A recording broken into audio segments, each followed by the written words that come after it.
Good morning. We're going to start in 3 minutes. 3-minute warning.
Good morning, ladies and gentlemen. Good morning, good morning. I'm Dr. Hassan Kwame Jeffries.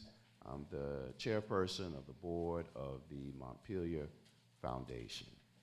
And on behalf of the Montpelier Foundation, its board members, its staff, its volunteers here at Montpelier, all the employees, as well as on behalf of the Montpelier Descendants Committee, we would like to welcome you to this announcing, this celebration, this convening around the Memorialization project funded by the Mellon Foundation.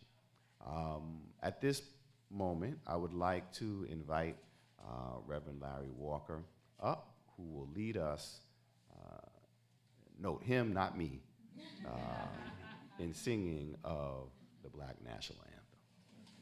Would you all please rise?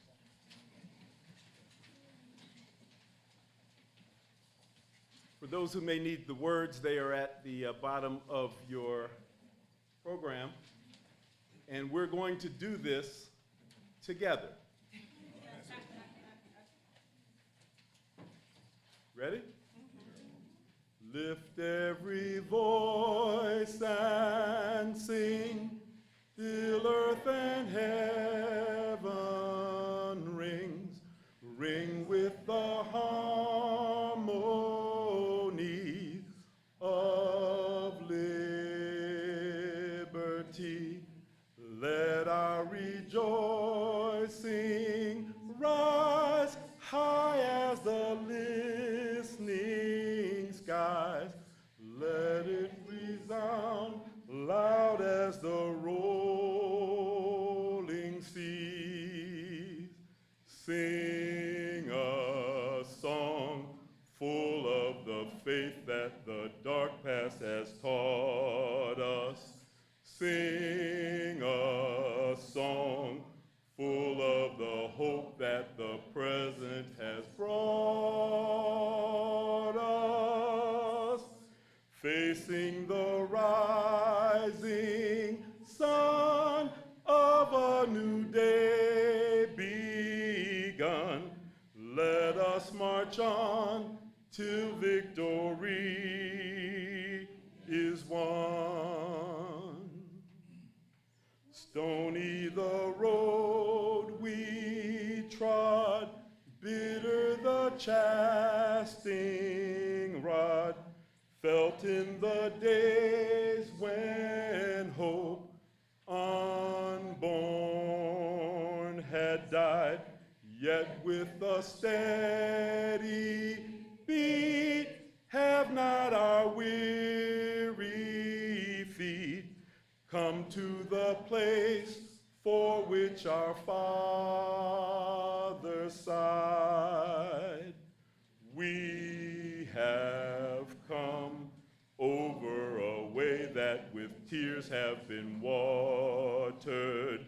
We have come treading our path through the blood of the slaughter. Out of a gloomy past, till now we stand at last, where the white gleam of our bright star is cast.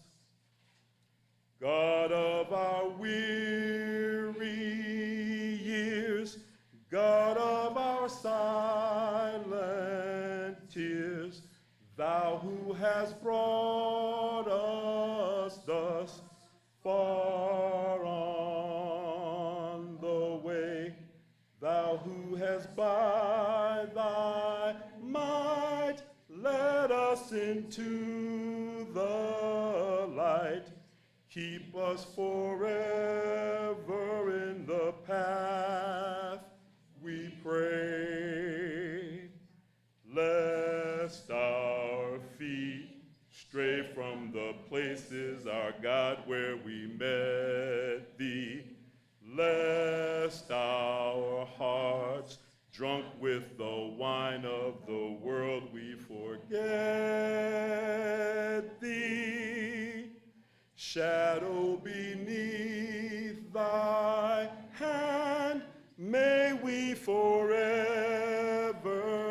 stand, true to our God, true to our native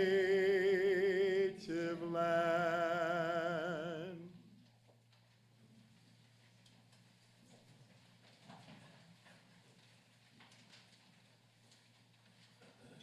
Good morning.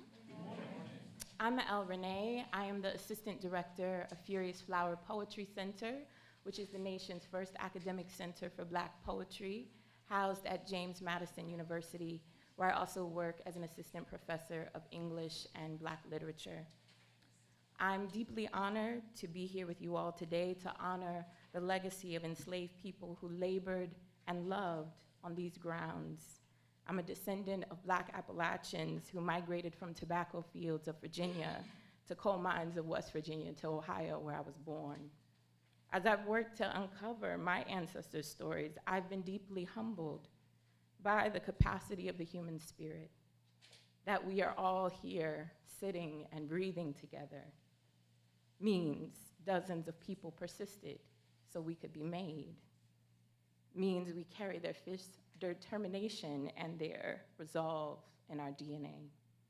And so I'd like to dedicate this poem to the Montpelier Descendants Committee, where I serve on the advisory board.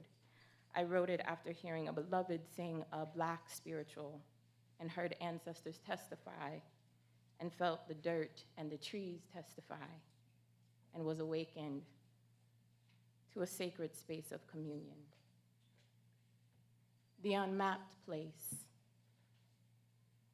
Here, where the ruby-throated cardinal dips her peak in a cool blue pool, then flies high to perch her soprano on a leafy limb that boosts her trilling. Here, where song can tell you what to mourn and what to praise, where many a day they be the same, grief and gratitude, long-distant cousins, where miracles aren't welded to stained glass, but dive off lapels framing the one white polyester suit Mother Franklin sweats through every first Sunday, singing beneath the sagging church roof, the cave of her throat, reaching deeply into a pit of sorrows none of us can see but know are there, pulling up notes like buckets sloshing with well-watered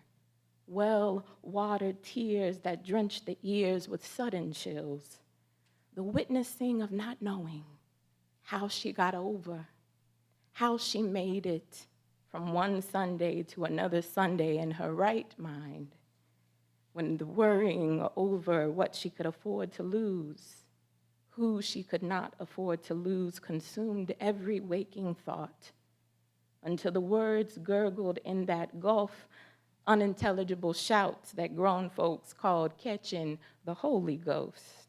Hand made holy in the reaching, the lowering down to the sunken place that has no bottom, no boundary, no way of knowing how close to the getting over you are.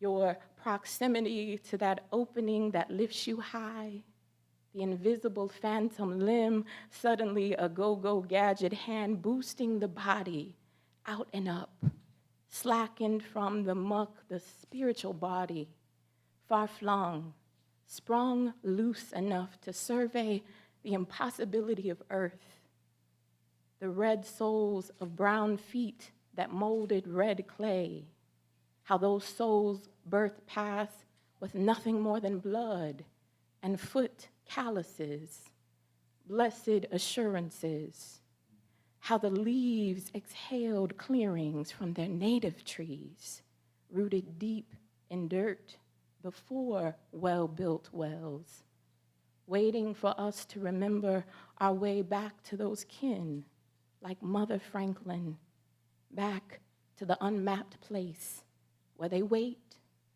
dwelling on perches we still can sing from.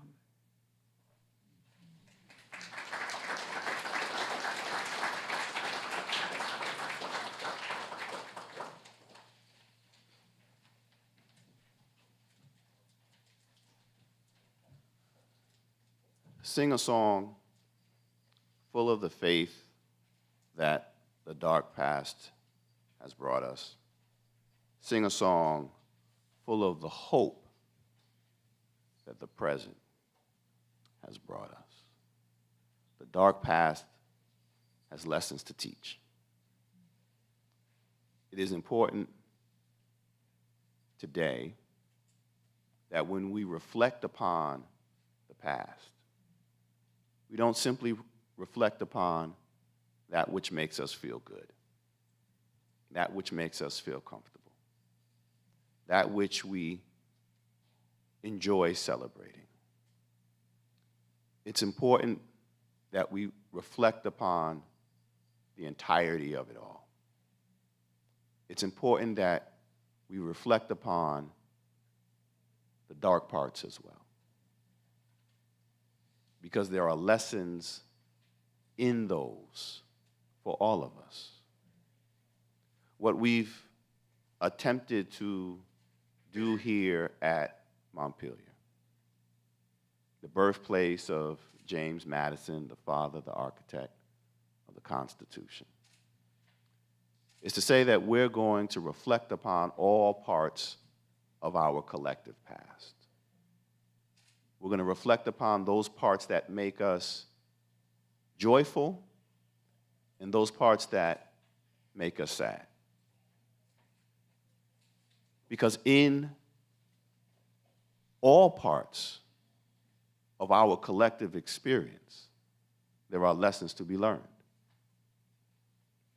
Lessons about how to govern a new nation,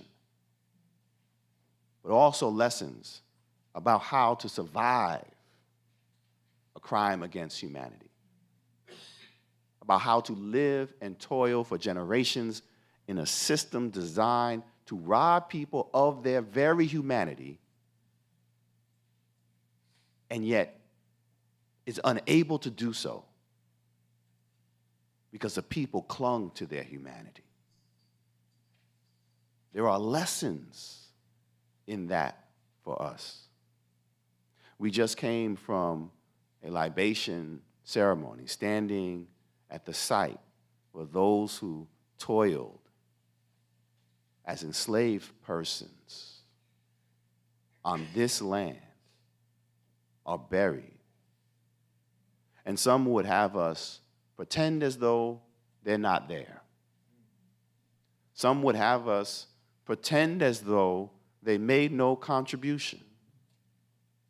Some would have us forget that they even existed. But they would have us remember them. They would have us remember them through their descendants. They would have us remember them through what they left behind, the material in the soil that we uncover on a daily basis. They're speaking to us. They're telling us to remember them because they have something to teach us.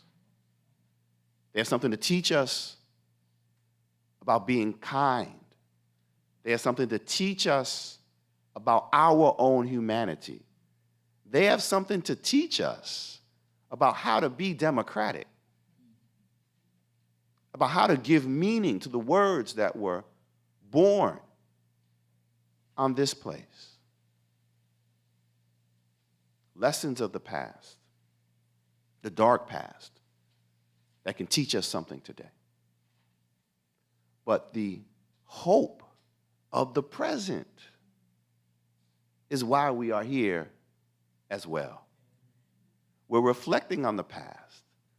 We're shining a light on those who had to live for too long in darkness. But the hope is that we're here. We're here together. We're saying we are going to celebrate the political genius that gave us the Constitution, but we're not going to forget those that made it possible for him to sit in comfort and convenience and come up with these great ideas. That's the fullness of the American story. And so often when we think about those dark days, and they were dark for too many, some folk will get sad, sullen, to be sure. But there is joy in survival. There is joy in creating community. We know how they did it, and we're bringing that forward because they're speaking to us. They're telling us that we have to come together and tell this story true. We are in a moment where black folk are under attack, where white supremacy is thriving in some of the highest offices of the land, where people are being animated by hate. And we're saying we have a way forward. And it's not by ignoring the past. It's not by pretending as though everything has been solved. It's by saying we can come together in discomfort, celebrate survival, celebrate creating community, celebrate telling the truth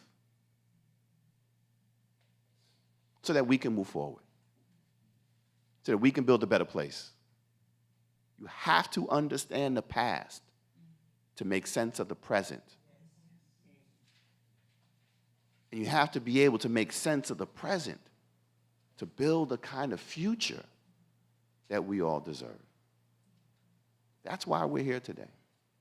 That's why we are investing our time and energy, not only in drawing attention to the Constitution, this living document that is just phenomenal in terms of governing us, but also to say we have a way forward. We have a way forward that can create the future that we all deserve. So we're spending time memorializing the past, memorializing the enslaved of the past for us today, to remind us of what it means to sacrifice, to struggle, but also to survive. But also to survive. I want to hand it over to my friend and colleague and partner, Reverend Larry Walker, to say a few words specifically about what this memorialization project is and will be going forward. Thank you, Dr. Jeffries.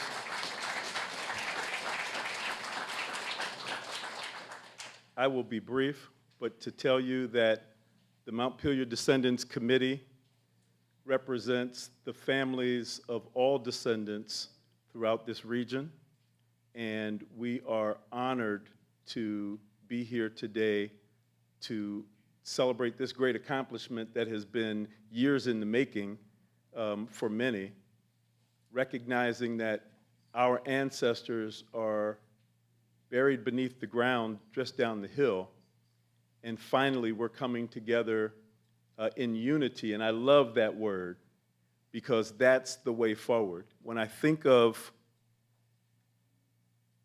the history of people who were human beings who were captured on their home soil in a country across the Atlantic Ocean and brought to various places in the Western Hemisphere, many speaking from different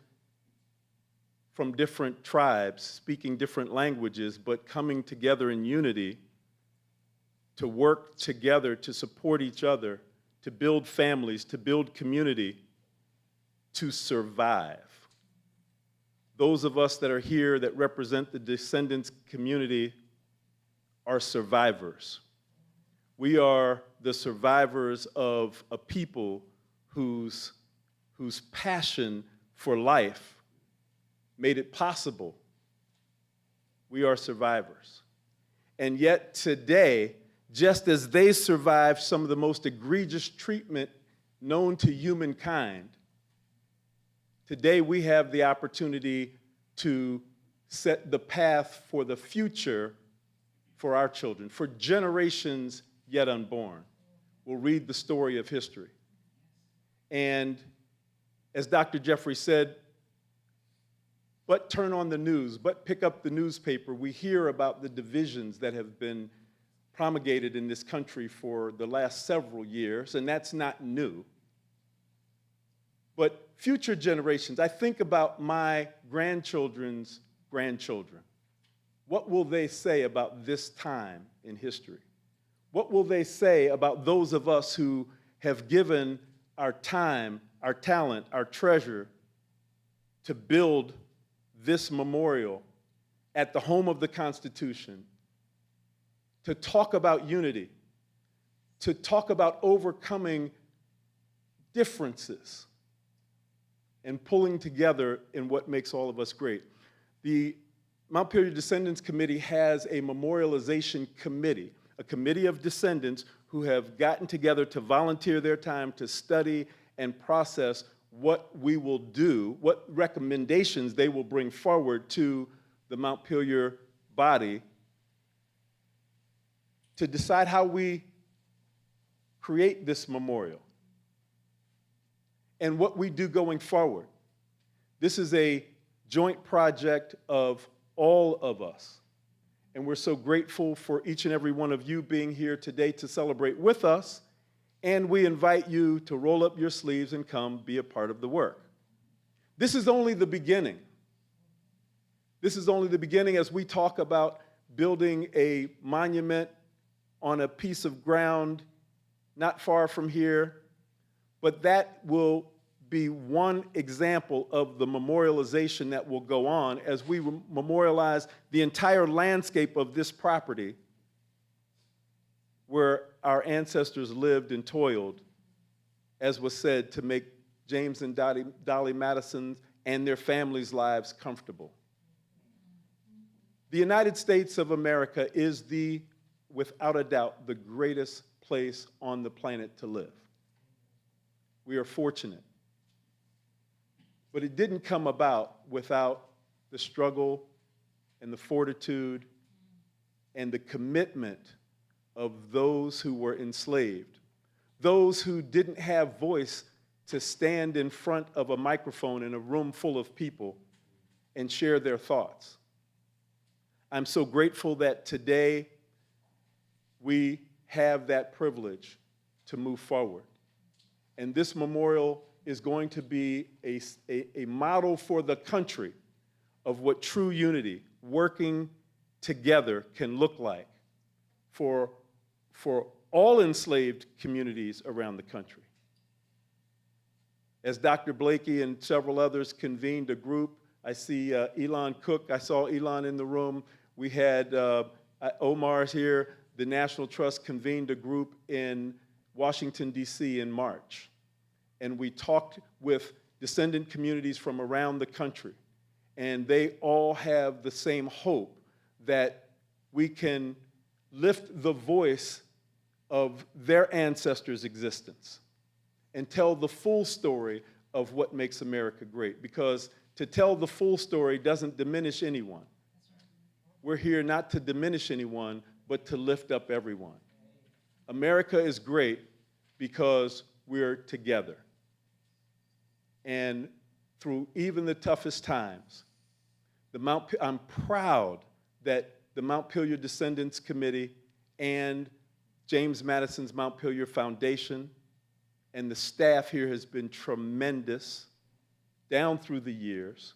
We have set an example for other sites of enslavement that this is how you do it. I want to give a special acknowledgement to James French, who was the first elected chair of the Mount Pelier Foundation, representing the descendant community, and was a spearhead in the fight towards parity. And so give him a hand, if you would, please.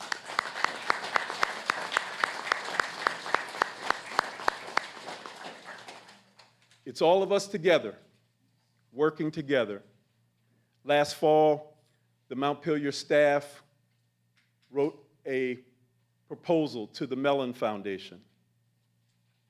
And we received word that they kind of liked the proposal. And with some tweaks, they wanted to offer us their help and support in building this national memorial to enslaved communities. And so we stand here together today with my friend, Dr. Jeffries, who was here when the rubric was created, along with Dr. Blakey and many others, that created the guide star for how we would go about doing this work together. And Dr. Blakey, the author of the clientage model that said that the descendants of a place of rest, a burial place, should be the only ones to have voice on what happens where their ancestors are buried. I want to give special acknowledgement to Dr. Blakey. Let's give him a hand, please.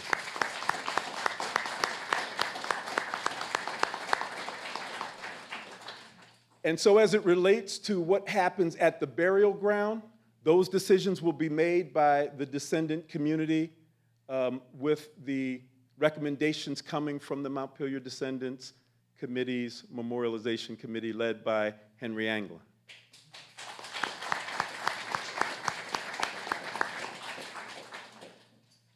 But the work of what we do on the rest of this property is going to be done in partnership with our partners at Mount Pelier. And so we're just really excited today because this is only the beginning. We will be working to bring in more dollars to make this place, the home of the Constitution, the preeminent museum site in the world. In the world. You don't like that it can be the preeminent site in the world? It's the home of the Constitution.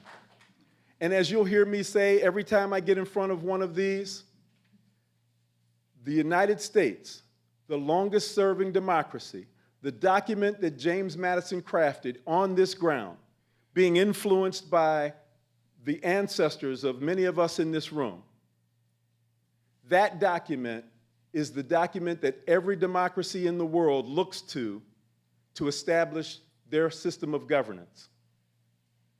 And so when I say we're going to make this the preeminent site in the world, it's the first time that we will have equal partnership between the foundation and the descendant community as to how things are operated on this site. And I want to give a special hand to those who are here representing the National Trust for Historic Preservation, because it's your commitment to preserving history that makes this all possible. If you're here, would you give us a wave? I see.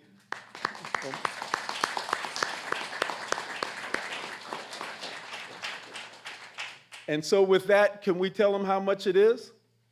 Yeah, well, the grant, what, you mean how much we got from the Mellon grant? Yeah. Oh, okay. $5.8 million.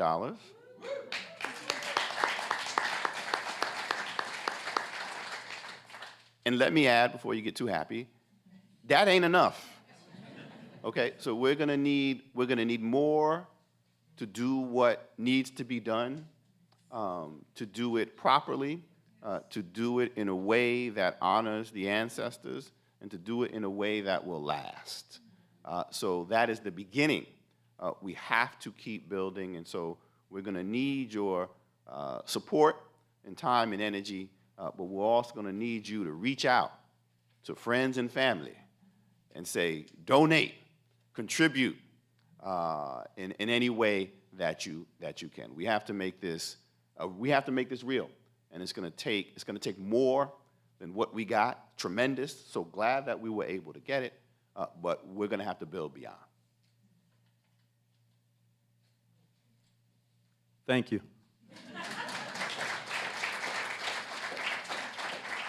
A last word. It took, as Reverend Walker had said, it took tremendous leadership to get here. Leadership among the Montpelier Descendants Committee, leadership at Montpelier itself, from staff, senior staff, Matt Reeves, Elizabeth Chu, those who many of you may know but never see, Krista Costello and so many others, my immediate predecessor on the board as board chair, James. So it took tremendous leadership to get here. But it's gonna take tremendous leadership going forward. And I'm excited, I'm proud about to introduce you all, to introduce to some our new CEO of Montpelier, Yola Dance. Now listen, before you applaud, she hasn't officially started, so don't ask her no questions yet, all right? She ain't on the clock yet, all right? But I'm gonna ask her to come up and greet you all, because she is our leader going forward at Montpelier, and I'm so excited to get behind her and to support her, because she is exactly who we need at this time, in this moment, to do what needs to be done. So the new CEO of Montpelier, Yola Dance.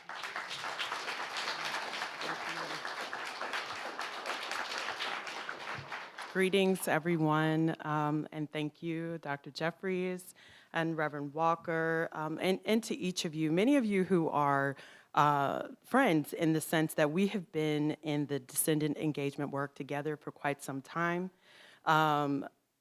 shifting the paradigm, creating change. I had the benefit of working with Dr. Blakey in Hampton Roads, and helping to create change in a space that was committed to a particular narrative in a particular way, avoidant of the difficult conversations, yet we had this shared history that we could not ignore. Montpelier has a spirit of place that is tremendous. You feel it as you're approaching on the winding roads. You feel it as you approach the gates. You feel it on the landscape. And we want the world to understand that. And when we think about the memorial to the enslaved, it is an opportunity for healing. It is an opportunity for us to confront those difficult histories, but as Hassan shared, And as Reverend Walker shared, it is a place where we can move forward with hope and understanding the perseverance and the grit that our ancestors had in their ability to do what we can't even fathom. I shared with someone in my family who had a difficult time with visiting plantation sites. And they said they didn't want to be there. They didn't want to spend their time doing that.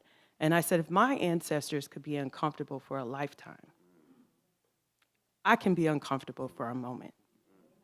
There's no conversation, no interpretation, no history that I need to avoid when I think about the strength that they had in enduring a lifetime of slavery.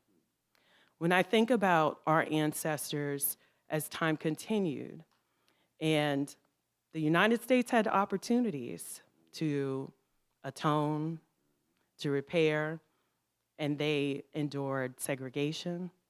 When I think about 2020 and the uncertainty in this country, I feel like there's nothing that is too uncomfortable for me to show up and to do the difficult work. So I join you all with pride. I'm like this all the time. So be ready for a hug and a conversation. And I came here with the blessing of my family because our family reunion is this weekend. So also know that we are family and we are in this together. And I look forward to meeting each of you, to understanding what's important to you about Montpelier, and then finding our shared interests. So I couldn't pass up the opportunity when Hassan asked me 3, 4, maybe 5 times, "You're gonna be there on the 5th?" And I finally said, "I'm gonna be there on the 5th." So thank you for just a moment to say hello, and I look forward to working with you all.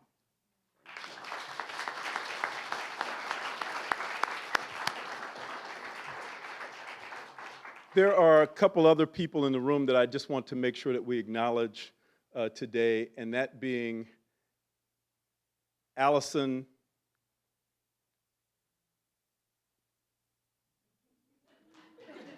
I was going to say Allison Johnson. Allison James. Allison is the project director for representing the Montpelier Descendants Committee on the Memorialization project, the project director. Also, Krista Costello. And the entire Montpelier staff. Will you please stand so everybody can acknowledge you, please? These are the unsung heroes that do the work around here, that deserve our gratitude, and we're very grateful for the work that all of you do in making this possible. Allison has put a lot of hours into just making this day possible, and so I want to thank you. You have further instructions for us at this time? Thank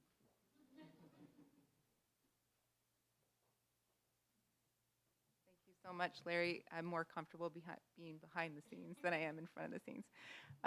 Please come back and join us for the panel discussions starting at 1 p.m. Thank you.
We're going to start in 1 minute.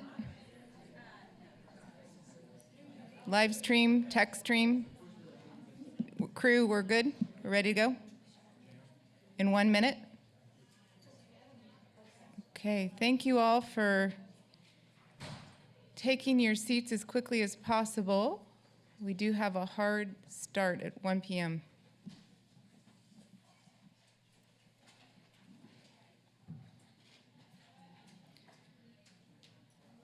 Go. Okay. Good afternoon. My name is Allison James. I'm the Memorialization Project Director for the Montpelier Descendants Committee. Thank you all for joining us. It is my honor to introduce our panelists for the first panel, The Constitution, Social Justice, and Democracy Through Parity. The panel is led by Sharon Pratt, former mayor of Washington, D.C. The panelists are Dr. Michael Higginbotham, Lawrence M. Katz Professor of Law and former interim dean, University of Baltimore School of Law. Dr. Hassan Jeffries, Associate Professor of History at The Ohio State University, Chair of the Montpelier Foundation Board. Please welcome our distinguished guests.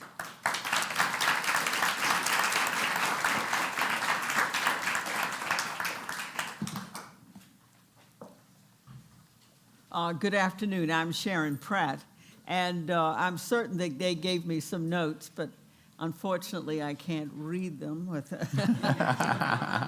So here we go.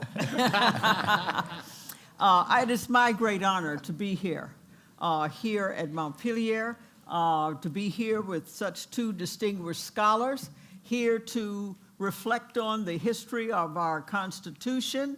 I have a good lawyer out here. Elaine is going to hold me to task. And also the role of some of the reality of American history, who are so beautifully and wonderfully expressed by our Descendants Committee, who are also assembled here today. You know, I was here January 30th. I'm with just to give you background and not to give you undue history, but I was here January 30th, and I'm with the Institute of Politics, Policy, and History, and we're housed in Washington, D.C. at the University of the District of Columbia, and we have a particular mission to rediscover the history of Washington, D.C. And as we went about that, we came to appreciate that there were three founding fathers, Madison, Jefferson, and Washington, that were pivotal to bringing the capital to the South along the banks of the Potomac. And of course, as you know, in the Continental Congress, the capital was in Philadelphia. And many thought that, without a doubt, that the capital, after having a constitution, the gentleman we're going to talk about today who brought that constitution about, it would certainly be in Pennsylvania. But then there was a big debate that went on. And of course, all of the Congress at that time was where? In New York City. That was where they had gone. And you probably know about that because you went to see probably Hamilton, right? And if you went to see Hamilton, you would know about the song, The Room Where It Happened. D.C. is what happened. It was Madison, Jefferson, and of course Hamilton. They were having this big debate. And of course Hamilton needed their votes. He wanted the capital in New York, but ultimately he accommodated Jefferson, Madison, and really in the background always, but always a huge influence, Washington, to bring the capital to the South. That's really what it was about, along the banks of the Potomac. And again, I tell people, you don't think D.C.'s the South, just listen to me talk. And that was about because they were concerned Pennsylvania was leaning as an abolitionist state. And the best way to ensure that slavery would be protected was to bring it to the South. So, we were lucky enough to come here initially because we said, well, let's go and talk about Madison, Jefferson, and Washington. I said, let's begin at Montpelier because, hey, I'd grown up in D.C. and I knew the French family, and I saw Jamie French, and I said, reached out to him, and we brought our first event here, and it was a great blessing. So today, in the spirit of that, we know that James Madison, as did Jefferson and Washington, had profound impact upon influencing the character and the culture of our country. And amazingly, a lot of what they did still are points of conversation and points of tension even today. And so what are we going to do today? We're going to talk about the Constitution. And we have two scholars who can really guide us on what did they have in mind when they said, we the people. Did they have a very narrow view or broader view? And how would they perceive where we are today? How would they reconcile what they put to pen as against to some of the realities of today in 2023? So we have Michael Higginbotham, and he is, as he said, a president's worst nightmare. He's not an assistant professor. He's not a full professor. He is an endowed chair, so they got to deal with him forever at the School of Law at the University of Baltimore. That's right. And we're delighted to have him. He is a very informed and fascinating person. And of course, we have as well Professor Hassan Jeffries. And he is really a bigger-than-life personality. He, of course, is at the Ohio State University. He's an assistant professor of history. But more than that, if you've ever seen his TED Talk, it is so powerful and so compelling on a topic that maybe we've heard about many times, and yet he brings it to life. He animates it in a way that you have to pay attention. So I am confident we're going to have an extraordinary conversation this afternoon as we celebrate the many families attached to and a part of this wonderful history, the Descendants Committee. And I really should acknowledge our new executive director. We're so honored to have you here.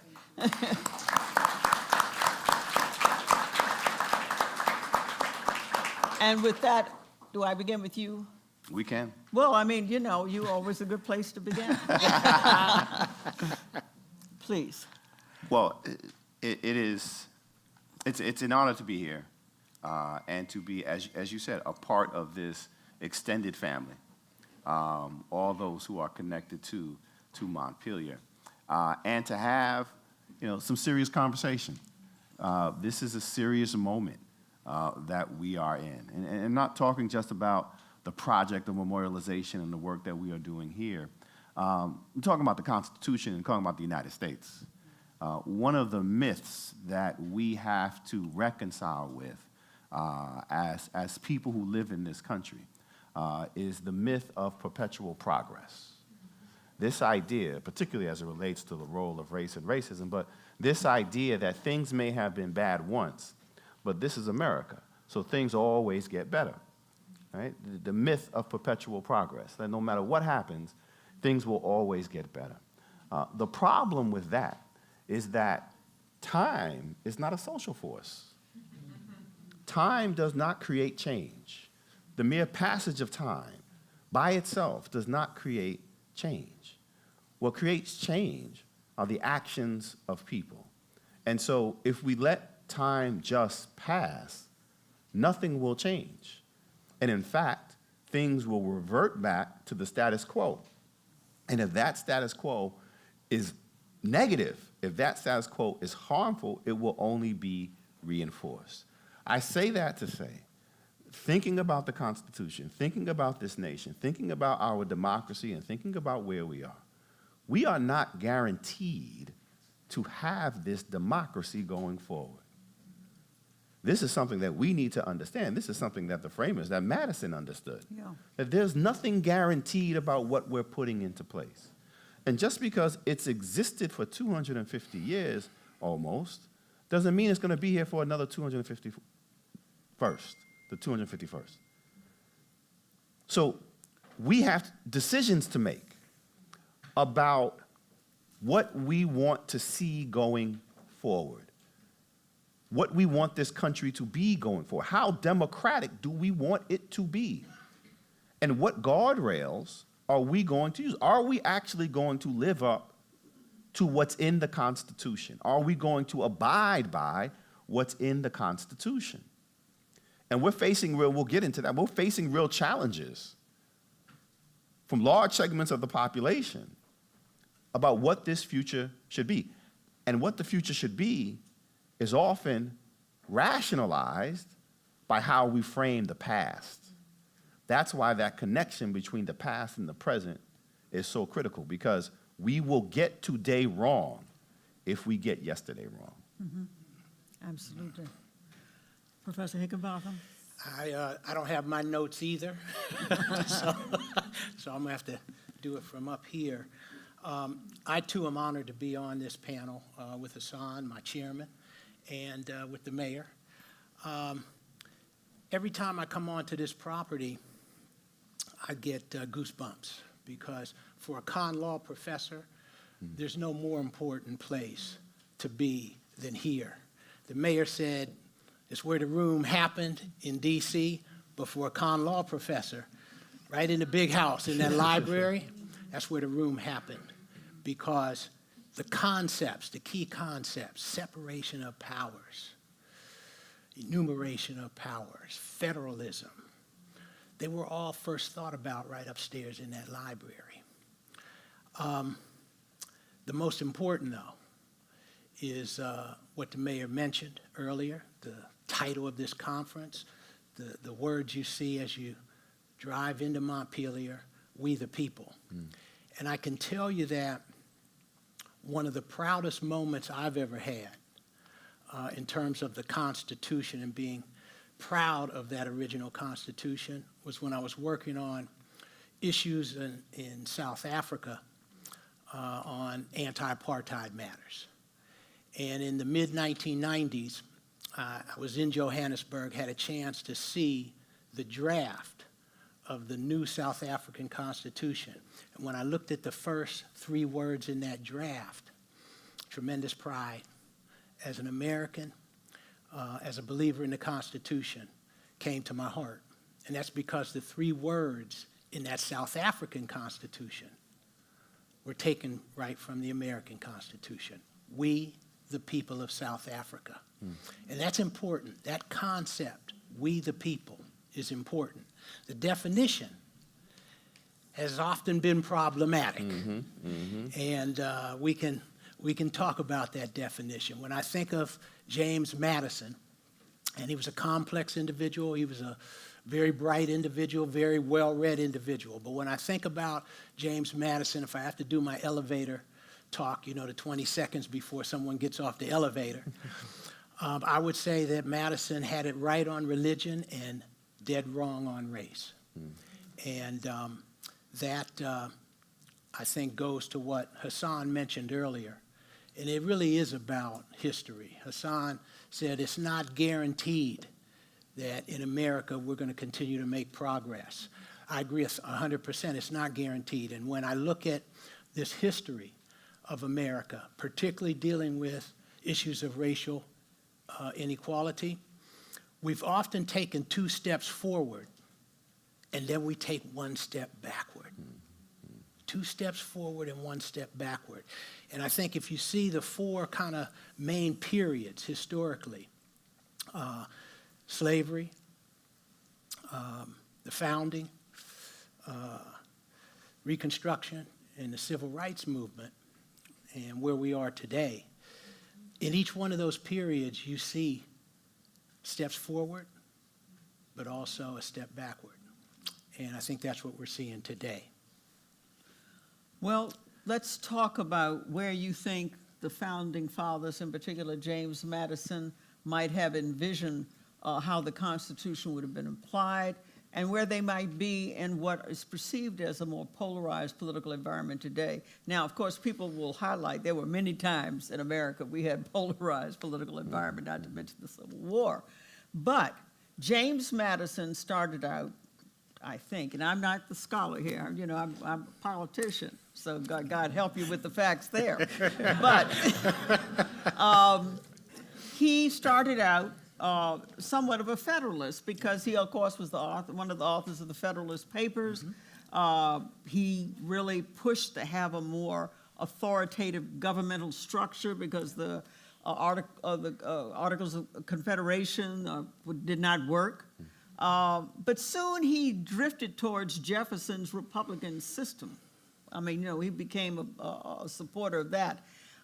So where would he be today? I mean, we're at a point now, and I'm not trying to single anybody out, but we're at a point now where some 58% of the registered Republicans say that January 6th was a legitimate expression of protest. 80% said they do not think Biden was legitimately elected. And we saw 147 votes in the wake of that day where they would not accept the outcome of the election. So it's a pretty tenuous situation now. Where would Madison be? Would he be outraged that they would do that, or would he be in support of that? I'll begin with you. Yeah. So it creates an interesting problem for us to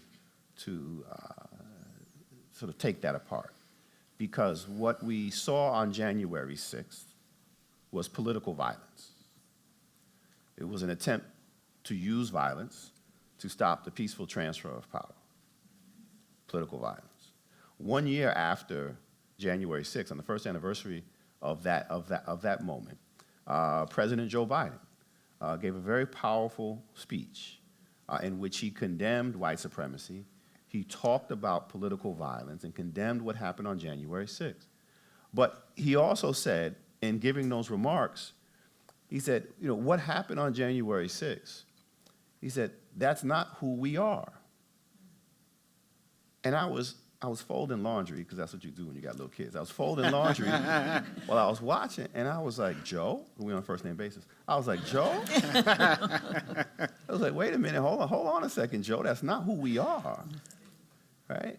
And then he went on to say, and that's not who we have ever been. And I was like, now hold on, Joe. Right? In other words, this nation was conceived out of political violence. That's what the American Revolution was. This nation was almost torn apart through political violence. That's what the Civil War was. This nation almost stopped the civil rights movement, the gains of expanding democracy through political violence. Whether we like it or not, political violence is in our DNA, and we have to reconcile. Now, that being said, too often we hear today that the rationalization for the use of political violence in this nation against the government is done in the tradition of the framers and the founders. But here's the thing. They were like, no, the political violence is necessary to free ourselves from the monarchy. But once we establish the nation, that's done, right? It's like, and so we have to, it's interesting because and we see this often around the Second Amendment and stuff like that. Like, no, the right to rebellion is over.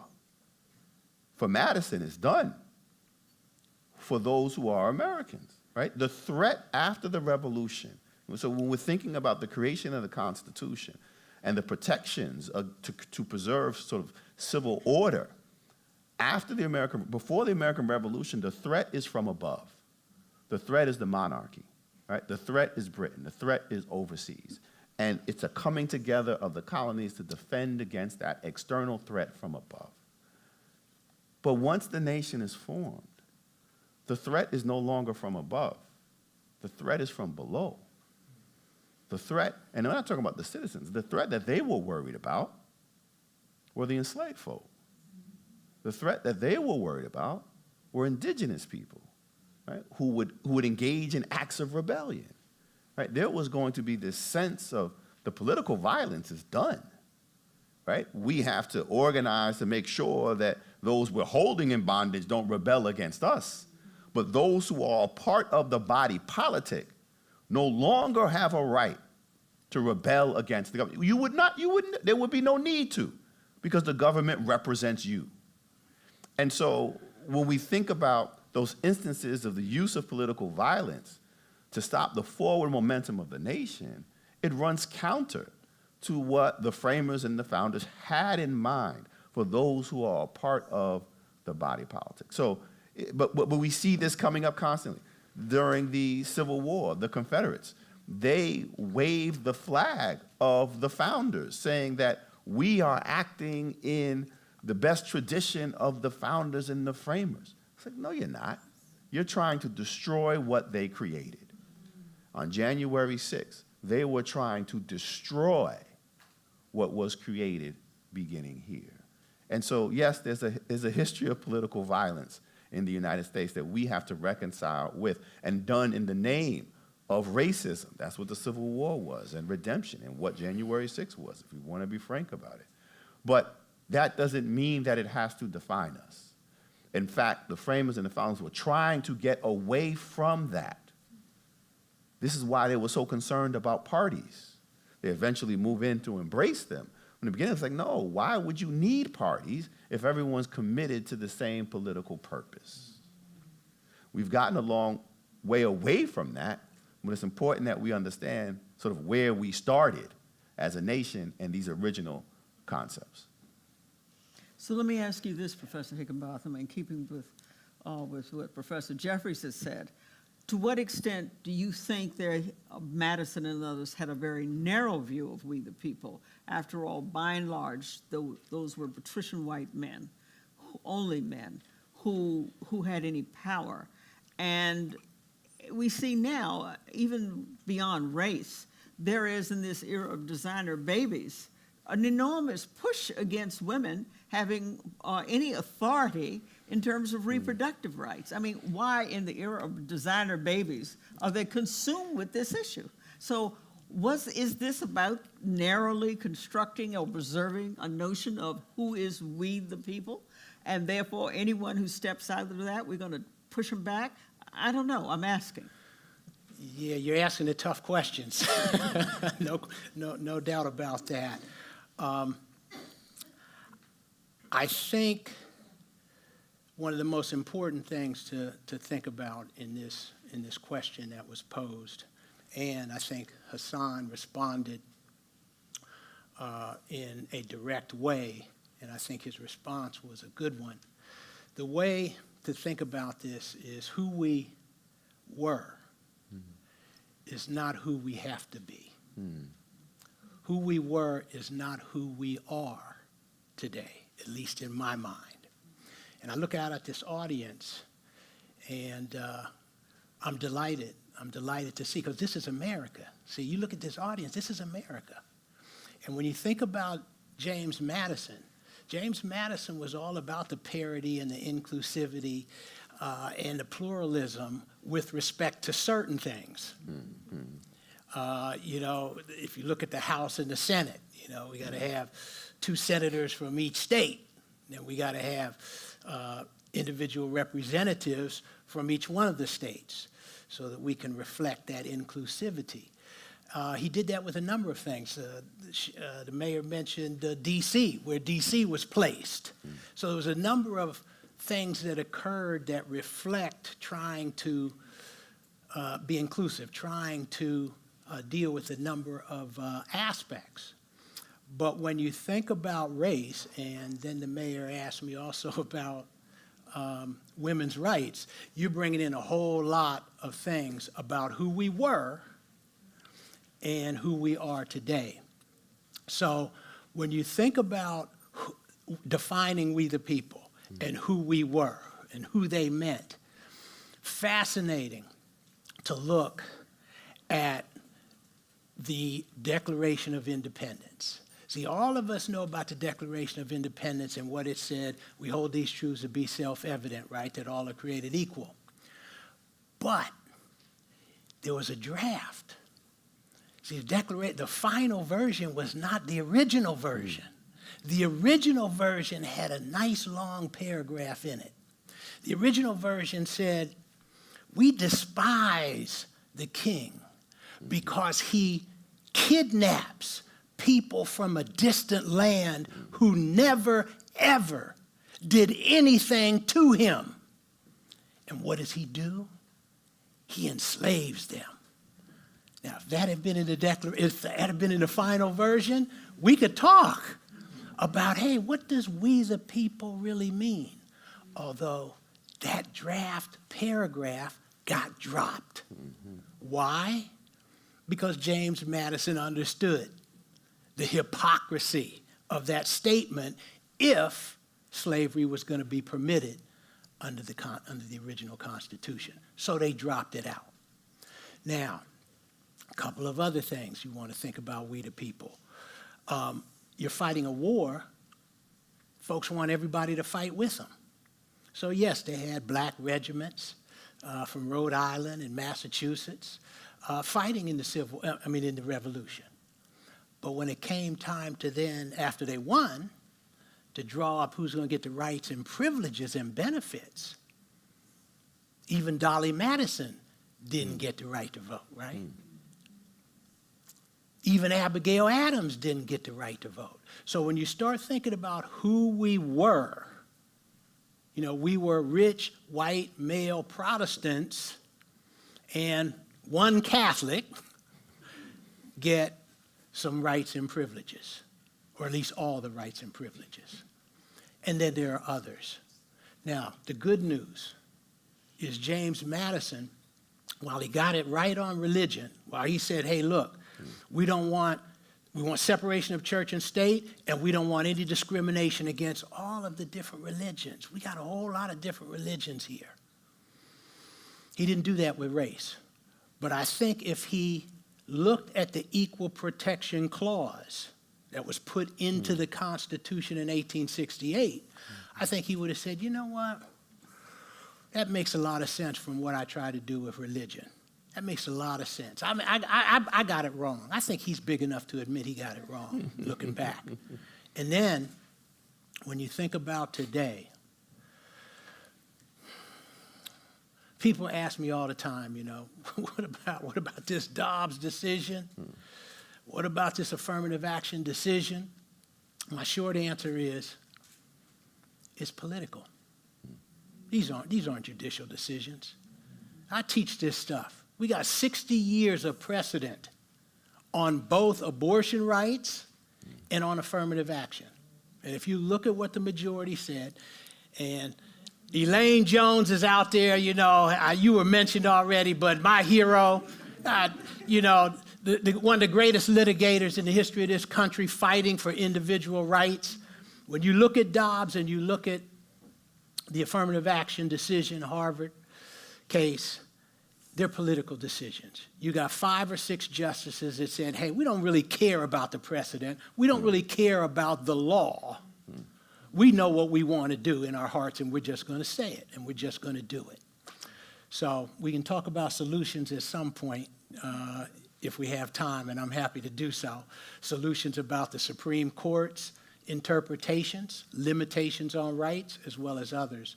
But I think that's probably enough said on James Madison and who we were and who we are. Well, you know, many societies, many democratic societies today are engaged in tension around the notion of autocracy. And many believe we are in that, experiencing that tension as well. And a lot of it may boil down to who has power and who has no intention of giving up that power. Frederick Douglass said it best, power concedes nothing without a demand. I don't know what it's like to have that kind of power. I don't know, maybe I'd be trying to hang on to it also. But we see it played out in a number of ways. Do you think, after working so hard to craft this Constitution to achieve that more perfect union, would he be there in the fight to say, hey, you're not going to do that. After I did all this, you're not going to allow us to basically surrender to becoming an autocracy? The one, where would Madison stand? He would stand with those who are fighting to preserve democracy. He had some growing to do. I think you're right. By the time we got to the 14th Amendment after the Civil War, when slavery had come to an end, you know, I would like to think that he would have admitted that he was wrong, that he needs to extend the kinds of non-discriminatory treatment that he saw in religion to this thing called race. He had some growing to do. But he believed in democracy. He believed in protecting within that small definition of we the people, but he understood and believed in protecting the rights of the least within that group. And he believed in this project. He believed in this experiment. So and in a way, he didn't quite trust government either.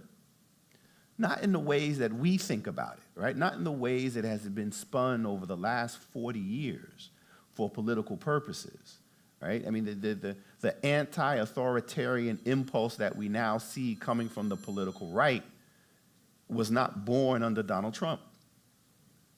This goes back really to the civil rights era, when Republicans were Democrats and segregationists. And they began to challenge the authority of the federal government, saying that you are almost in the echoes of the Civil War era, that you are infringing upon our rights. And so what do we have in 1980 with Ronald Reagan running for president, saying what? Government isn't the solution, government's the problem.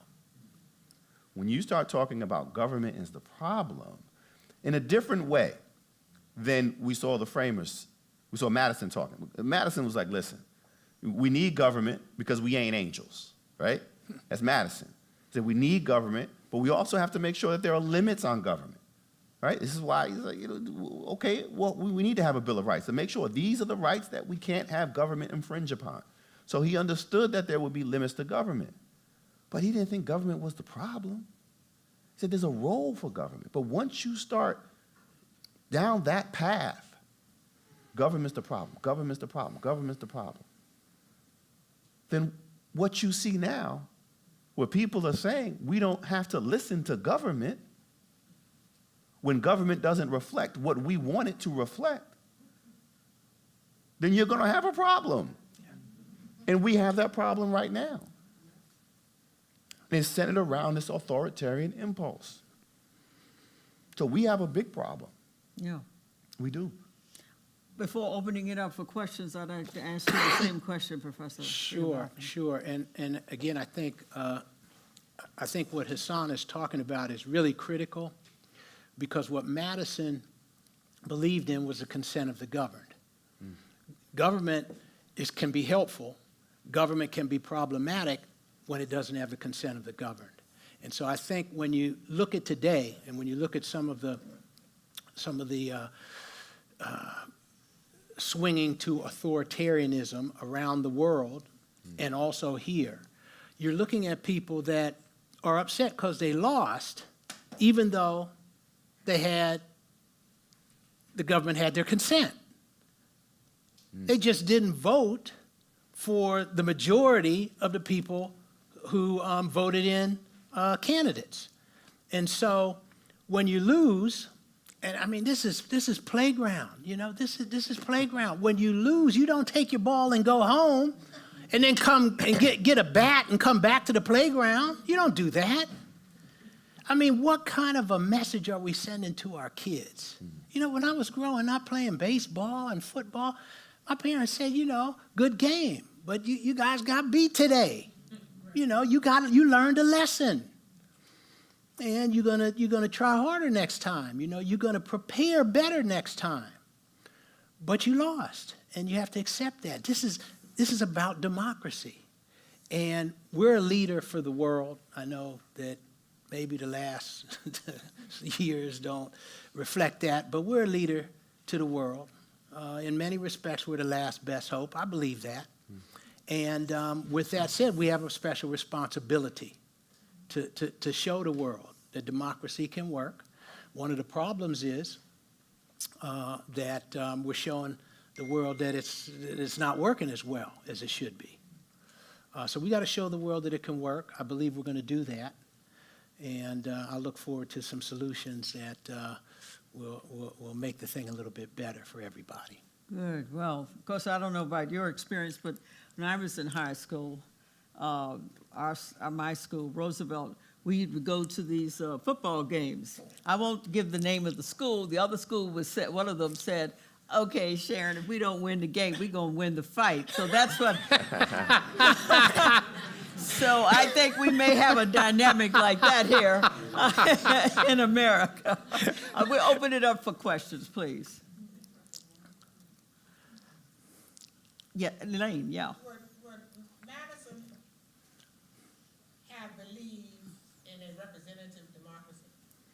I mean, voters were not our voters of today. His voters were probably white men. You know, and now, you know, young folk 18 years old, women, black folks, Native American, I mean, everybody supposed to have the right to vote. What would you think about that? Theoretically, I'd like to say that, you know, he said he believed in a representative democracy. And at that time, of course, that representative democracy basically reflected voters who Madison was a member of the group. But theoretically, you believe in representative democracy and you define we the people as adults, irrespective of race, religion, ethnicity, then you have to go with whatever the majority says. And since he said consent of the governed and majority rules with, of course, as Hassan mentioned, some limitations on what government can do, I would think that he would say, okay, let the chips fall where they may. So theoretically,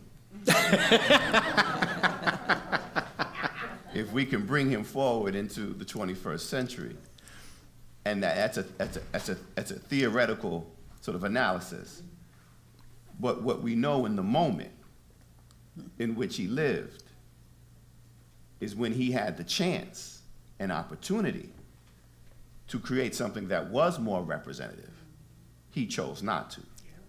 And in fact, he helps create a system that would make it harder for more people to be included in we the people, right? And so I so appreciate the question because, you know, we have to take the theoretical because we're still living with the theoretical, we're still living with the work that he created, the Constitution. But, you know, when we go back and take the measure of the man, if you will, we have to do that in the context of the world in which he lived. And there's some real flaws and shortcomings.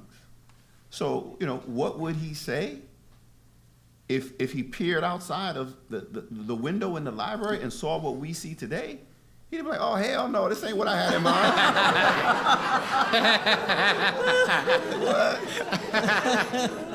You know? But, you know, as they say on the playground too, right? Like, he said, no take backs, right? You put it on paper, right? And we're taking that and we're applying the reality of the world in which we live today, all right? And I think that's where we are. But I do think we got to keep in mind who, you know, where they were at the time, right? Because if we gloss over that, then we run into danger about how we apply it in the present, right? Because the rollback goes back. I mean, we weren't the people, right, who were included. So many weren't included in that.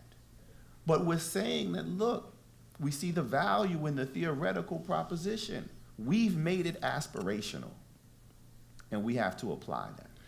Sharon, can I add? Sure. I just want to add one quick thing that came to my mind when Hassan was talking.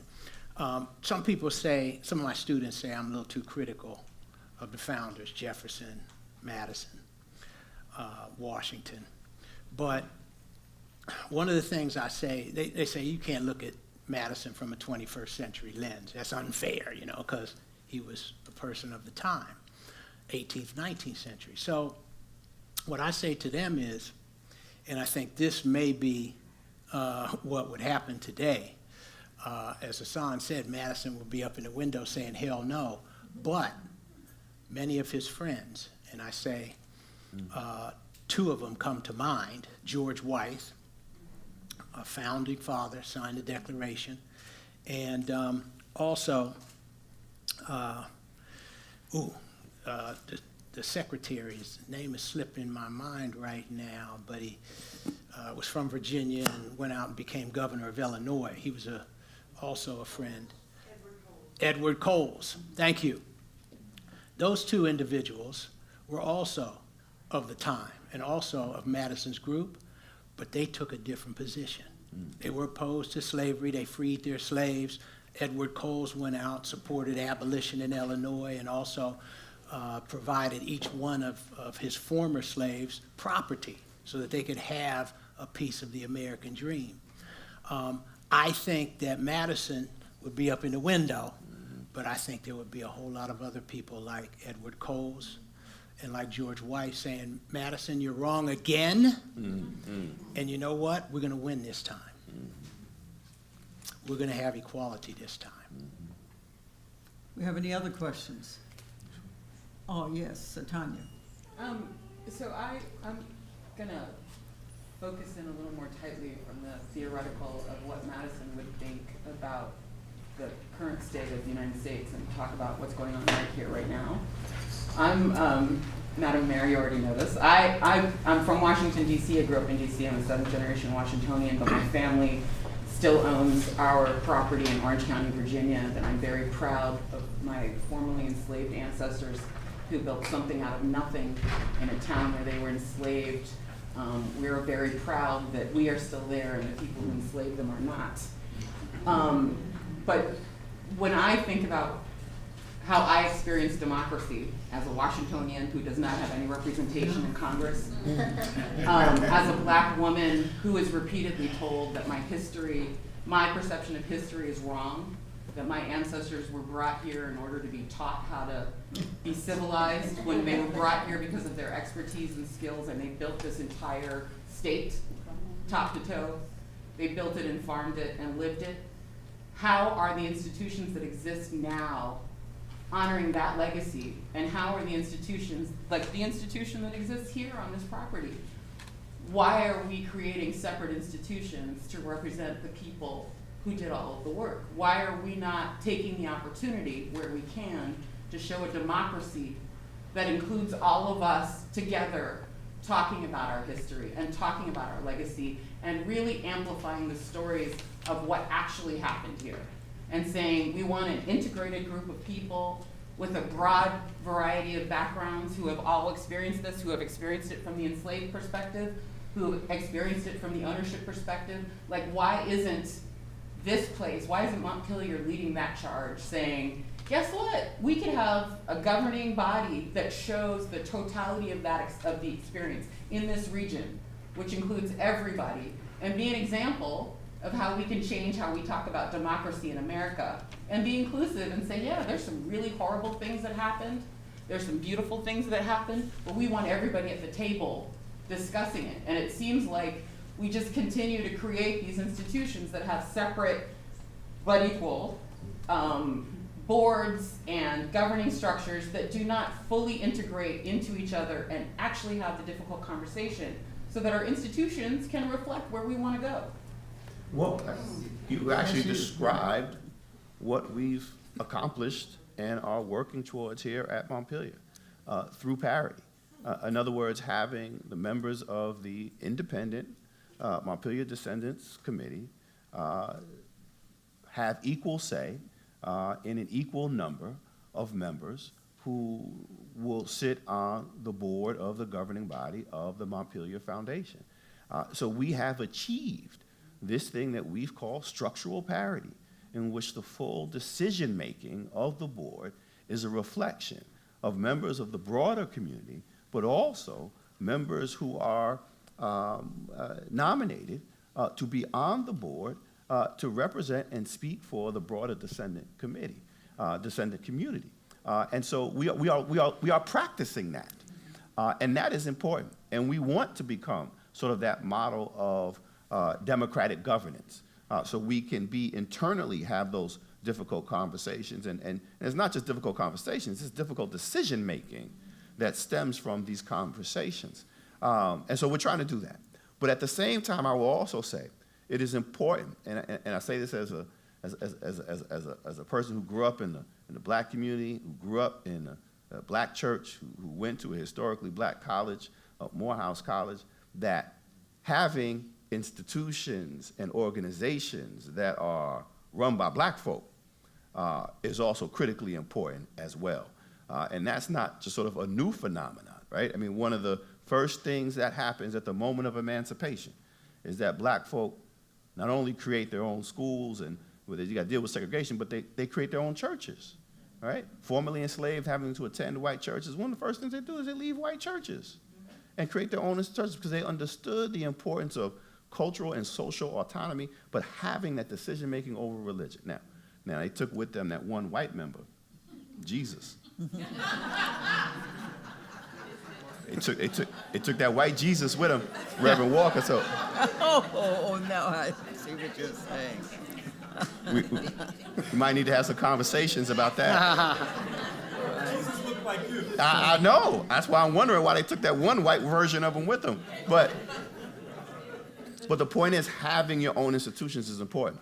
So you have to have governing bodies over the main institutions that are governing our broader spaces and public spaces like we have here. But I also think it's critically important that we continue to have those organizations that represent and speak for the voice of black folk and for those who are historically marginalized in this nation because they contribute something very special and the perspective that they bring is critical.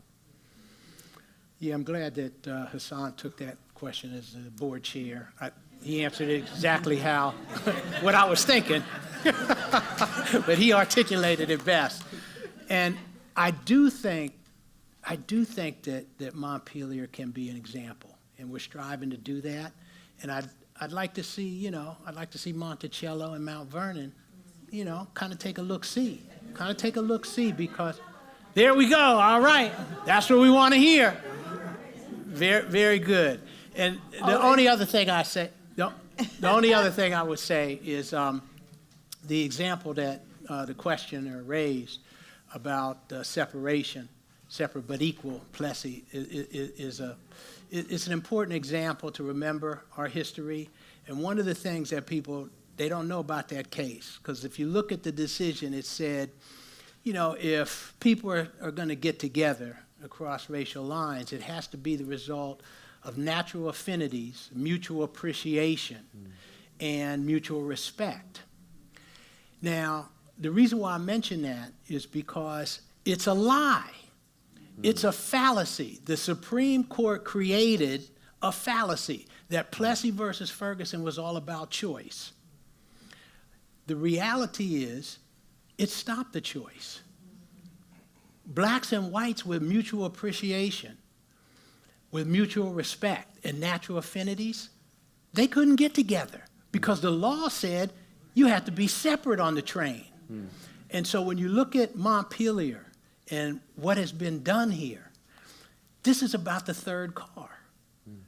See, if they really believe, the Supreme Court justice really believed what they said, natural affinities, mutual appreciation, they would have said you have to have three cars. One black, one white, and one for people, one for Americans that have mutual appreciation and natural affinities. You know what I say to my students? I would have liked to have seen that experiment. I would have liked to have seen how many Americans were on that third train. See, that would have given us an idea of where those descendants of James Madison would have been. Where would they have been in 1896? And I bet on Americans. I think that third car would have been pretty full. And at Montpelier, it's pretty full today. And I hope it is at Monticello as well. Yeah, Gail says so. Buffer. And forgive me for shouting out loud. I just have to, it's important that we acknowledge the work that's being done at Mount Vernon and Monticello as well. Thank you. Thank you, Gail. Thank you, Thank you, Gail. I am a descendant of some of folks who did build some of those black institutions locally, including starting and signing deeds on the church that's here right down the road. And what I would like to do is build on this concept of not glossing over how we got here. So in the last year, we have struggled for parity. We achieved parity, and as a descendant, the mother of a child who is here, Joe, by the way, who is a descendant on both sides of her family. Her father is a descendant, I'm a descendant. I would like to know, now that you all are on the board, this parity board, what are you doing to represent our interests? I'm not talking about MDC. I want to know what you specifically, in the context of very Madisonian concepts of representative democracy, what are you doing concretely to advance the interests of descendants? now that we have achieved this parity, and not wanting to gloss over how we got to this point. Yeah. Because we're speaking very loftily about how we got here. You mean how we got here in terms of the Structure of this place, Montpelier. Yeah. And achieving parity. Well, I mean, one of the things that the reason why we're here today on this occasion, right, is to talk about memorialization and the memorialization project, right? I mean, this is, a joint effort that we're saying the Montpelier Foundation is committed to investing in how we tell the story about the enslaved community here, how we tell the story about the United States, how do we tell the story about the Constitution and James Madison. And so it's not just a function of sort of, okay, now there are some members on the board who were nominees from the descendant community. It's what does the full integration of decision-making then look like? What grants are we going after? What financial decisions and choices are we going to make now that we're members of the board? Now look, I'll speak frankly. Every historic site, presidential site, museums coming out of the COVID moment are facing financial challenges. There's a lot of things that we could do to raise money, right? We could bring back, one of the things that they used to do, some of y'all might not notice, this is a plantation. You could raise a whole lot of money having weddings at plantations. Yes, you can. Whole lot of money. We ain't doing that here. Right. That's part of the conversations that we're having. What does it mean? Why? Because that's just disrespectful. This is a slave labor camp. We're not having weddings at Auschwitz. We ain't having weddings here. That's right. So that's part of the decision making. When you change the constitution of the members of the board, the decision making body, we're bringing all of that with us to those conversations and to the decision making. So some of it is big planning, it's grants and what we're going to do. Some of it's who are we going to partner with, who are we going to involve in the decision making, and who are we consulting. But some of it's just, okay, we're sitting down in a room and we're making the tough decisions about what is the future and what is the direction and what are we going to do. Okay, so if we're not going to take this money, that means we got to get some money from someplace else. So now how are we going to do that? So it is about who's at the table. It is about consulting and being in conversation, but it's also about a commitment to moving forward from a perspective of truth and honesty. And we're not always going to get it right. We understand that as well. We're going to make some stumbles, but when we do, we're going to own them. And we're going to say, okay, how can we do better? So we're trying to figure this out. Now, this is the first in the nation to do this in terms of full equal parity in decision-making of the governing body of a presidential site. Right? It was a fight to get here, but it's going to be a fight to keep it going. And so we're not afraid to ask for help and assistance. We're not afraid to receive criticism. But we also realize that this is still going to be a fight because a lot of people still don't want this to be.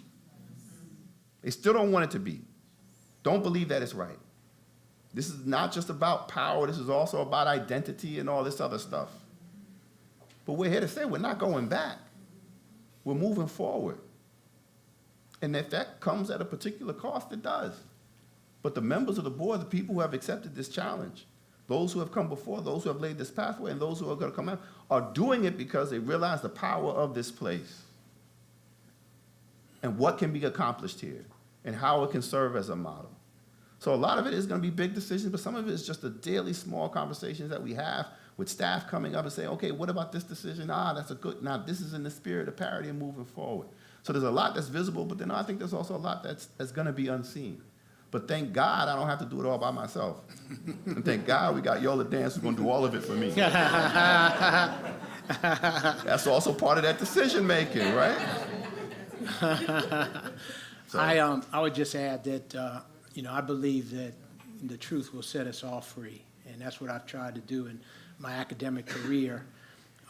That's what I do. I mean, I stay in my lane.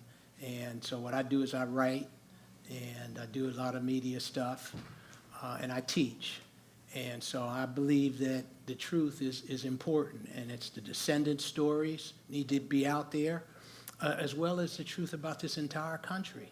And I believe that once folks understand the full truth, we'll be a little bit better. And that's why I'm concerned about things that are happening, particularly in Florida, with the denial of the truth. And so I'm going to do everything I can in my role as an academic, but also in my role here at Montpelier, to see that that truth comes out. And yeah.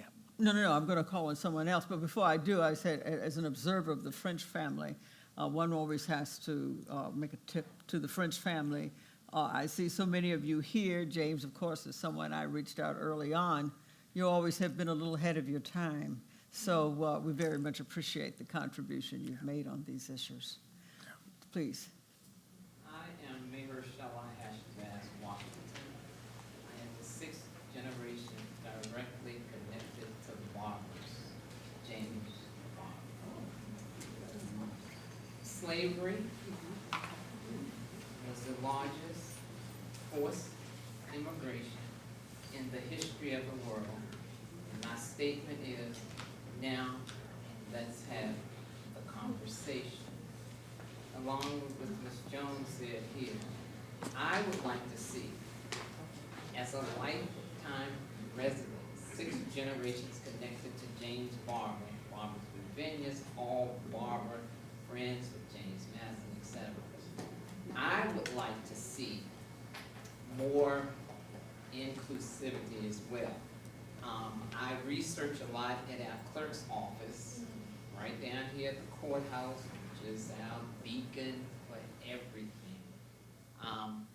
And I can truly say that I am the only black face in that clerk's office researching the original records from 1734 till today.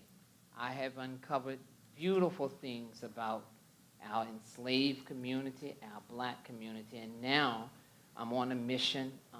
I was in the clerk's office looking for information on my mother's father's people. It was 15. He had 14 brothers and sisters. Their last name is Sherman, which is a prominent white name here. And I always tell the Shermans we're cousins. My grandmother was a cousin. But with all that said, in that research, I'm just trying to find them. I found maybe 5, some went to Philadelphia, et cetera. But now I'm in this box of the deaths that occurred in Orange County from 1846 to like 1890. And I'm looking for Shermans, but looking through these death cards, it was just so fascinating to see slaves that were born in 1776 to live to be 100 to 1876. And then they died in what many don't know about are poorhouses. So I researched poorhouses. They were usually on a farmland. You didn't have family, and that's where they died. And then the diseases they died of. So with all that said, I just would like to see more expression given to us as a people, not so much Montpelier and James Madison. And this is very emotional for me because my grandmother lived to be 97, told me such wonderful, beautiful stories about this, and lived on Hampstead Farm, which is still a dairy farm. And I take the gall to drive up to any of these antebellum plantations and knock on the door, look in windows, and tell them who I am. But with all that said, now I'm on a quest to recognize all of the black folks that died in Orange County, and to tell, they indicate what they died of, the diseases. A lot of children were burned, and they died from burns, they died from teething. But with all that said, I would like to see more of that expressed. And Orange is rare, and you'll read about it in books. They still have the most intact records from 1734 till today, and you can go there and touch them. And that's what I would like to see, just more of that. And communication is the key to understanding, and knowledge is power and empowering. Well, certainly we appreciate what you're saying, and most importantly, appreciate the work that you're doing. I mean, there's so many stories, so many untold stories, so many stories that need to be recovered. And it's going to take local people. It's going to take local historians, right? Local genealogists who were doing this work of uncovering and recovering.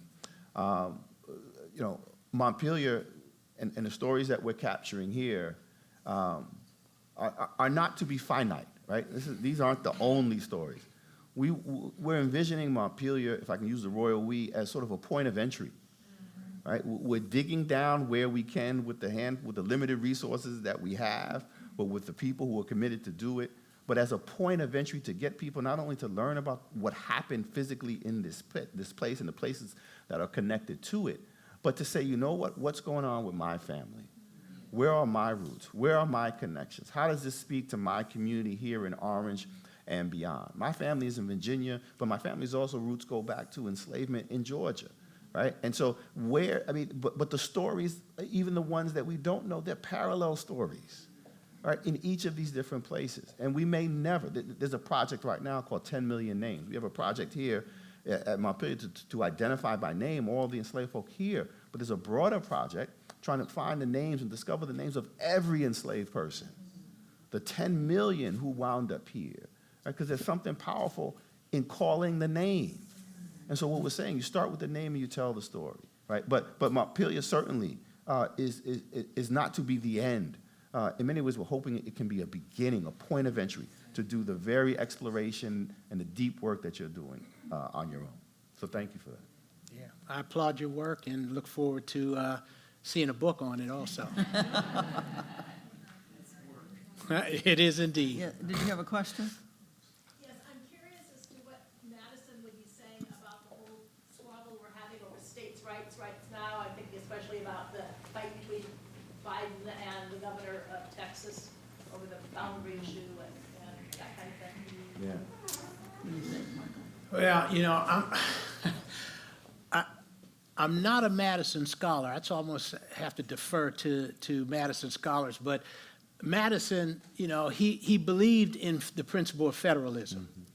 And that means, that principle is, look, we have a federal government and we also have state and local governments. And they each have their own sort of sphere. But he also, of course, agreed in the Supremacy Clause that the federal government is supreme. And so even though you have this principle of federalism, the federal government is supreme. And when those issues conflict, when those roles conflict, the federal government supersedes the state governments. And so I suspect that under that approach, theoretically, he would support the federal government's position. Have we, yeah, of course, it's good to see you. What is your message to everybody here and everybody listening to how we can all do our best to help America move forward in a peaceful, forward way and keep us as a leading democracy? Well, I would just like to, you know, weigh in on that. I'm not, as I say, I'm not the scholar. I am a reformed politician. I think that this whole issue that we're having around history is obviously terribly important, and important not just in terms of, you know, factually understanding who we are, why we're here, why we have opportunities and why we have challenges, but the greater point, which is your question, is how we can come together as this one American family. And if you go to a family reunion, a family gathering, and you pull out the family photo album, and the only pictures in there are the European men, that has quite an impact. You've been a part of this family all along, and yet you are completely ignored and disrespected. And I think that that's what all of this, what Mr. Sheeran, I think he said his name is, what he's talking about is our dignity, our sense of our humanity. And if we can ever restore that, if that's the beauty of this process, and it's become the central issue in the political fight in one party now, this notion of American history. And it is all, at the core of it is about our shared humanity, this is my view, our shared dignity and the capacity of this very dysfunctional family called America, figuring out how we can all function as one.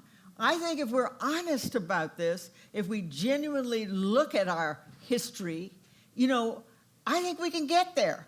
I think a lot of people want us to get there. We saw that in the aftermath of George Floyd. There were as many young white kids out there as there were any other group out there. They get it. They see the possibilities. And I do think we've just got to insist upon the truth. And I believe that we as a family can be that family. I think the possibility is there, but we're in for, as Betty Davis said, and all about it. We're fasten your seatbelts. It's going to be a tough ride, Yeah. If I could add just one thing, I've been thinking about this, and as I teach students at the Ohio State University, you gotta say the Ohio State. That's what's on the check. So as long as it's on the check. And they're deeply concerned about it. This is a young generation of people, or the generations who are students now, this generation, they want change. I mean, we just saw the largest protest in American history in 2020, and these were led by young people. And so they're asking this question about, what does the future hold, and how can we create a society that respects us, that respects everybody? James Baldwin said that we can disagree and still love each other.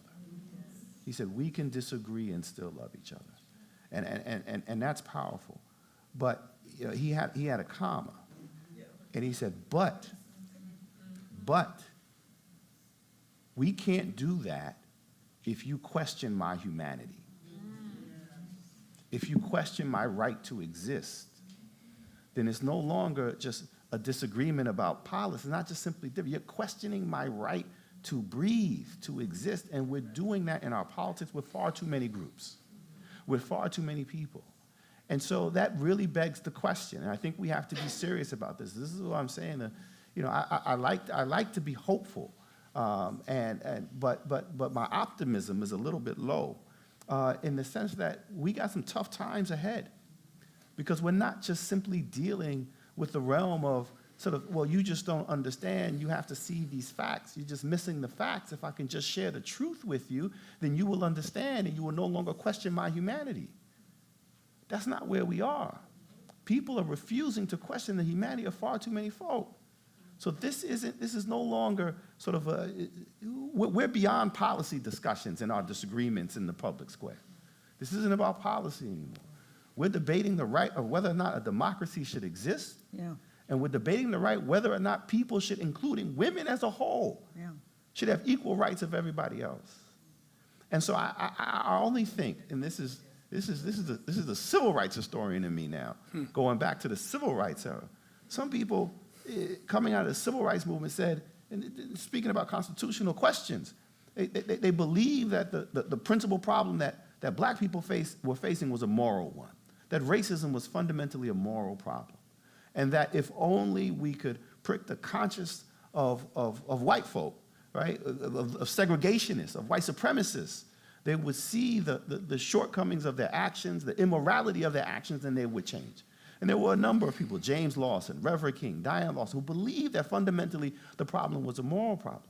But you also had the vast majority who said the problem ain't moral, the problem is political, the problem is about power. It's about who controls power. This is a political problem. And if it's a political problem, if it's a power about power, then you need political solutions. You need solutions that revolve around power. So we can make the moral appeals. We can make the appeals to conscience. But I think we also have to really think strategically about gaining the levers of power in a difficult time when it's becoming harder and harder to actually gain power when we think about states and state legislatures gerrymandering districts in Alabama and Ohio and these other places. But this is not going to be solved through simple conversation. This is going to be solved through political action. This is going to be solved through power. And I think we have to be prepared for that. It doesn't mean it has to be bloody. It can be civil, but it's going to be about power. And I think we have to be prepared for that. Yeah. one of the really good things about the original Constitution and the concepts is the separation of powers. And it makes it very hard to accumulate enough power to ultimately control. And so the separation of powers principle is a good one. I'm glad we have it, and we may need to structure it a little bit differently in order to make sure that no one achieves enough power to absolute control. But I would also say your question is a really, really good one, and the short answer, and I don't know how we do it, but the short answer is that we need to create empathy for the other. We've lost it. If we ever had some of it, we've almost lost all of it. We don't have any empathy for the other person, you know, for the person that lives down the block, or the person that lives in another city, or the person who has a different race or religion or ethnicity. We gotta be able to create it somehow, and I'm a big fan of Star Trek, you know, the original, right? Kirk, Spock, you know, original Star Trek, right? So one possible solution, and I hope it doesn't have to come to that, but if there is life somewhere else and they come at us, you're going to see a whole lot of Americans and a whole lot of people around the world say, hey, it's all about the human beings now. We don't care what color you are, what religion you are, you know, it's about, hey, we got to deal with those other folks. So I hope it doesn't come to that, but we got to create some empathy. So he's counting on green people bringing us together. Thank you all at Montpelier Foundation. Thank you, our wonderful audience. Thank you, Michael Higginbotham, Hassan Jeffries, for this wonderful conversation. The Constitution was with us when the conversation began, and I believe it's still with us even after this conversation today. So thank you, have a blessed day, and take good care. Thank you.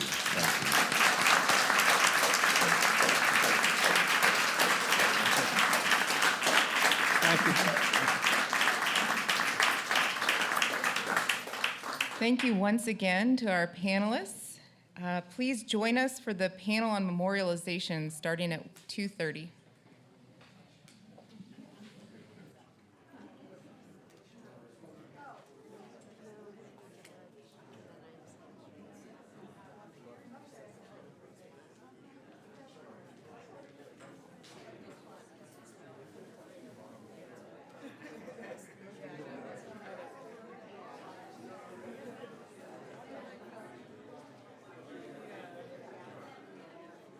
Sounded the answer sounded good.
it.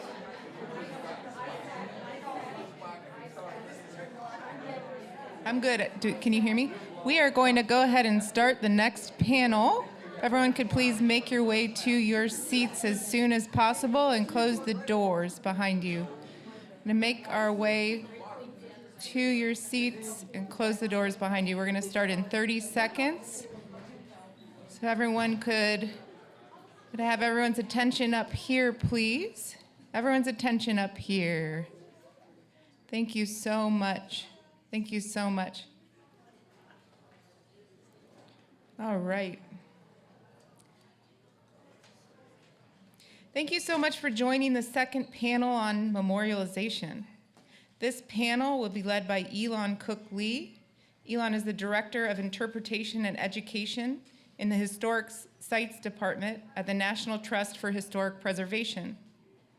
The panelists are Omar Eaton Martinez, Dr. Iris, Senior Vice President for Historic Sites at the National Trust for Historic Preservation. Dr. Iris Ford, Associate Professor Emerita of Anthropology, St. Mary's College of Maryland. Dr. Michael Blakey, NEH Professor of Anthropology and American Studies, the College of William and Mary. And Dr.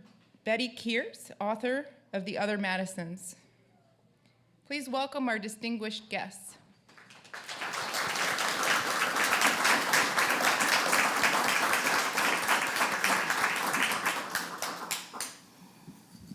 Good afternoon, everyone. Afternoon. I'm going to try that one more time. Good afternoon, everyone. Good afternoon. Thank you. My mom's a kindergarten teacher, and I was always supposed to be a kindergarten teacher, so I'm going to need your participation today. I'll try not to do any clapping exercises. I'll save that for another time.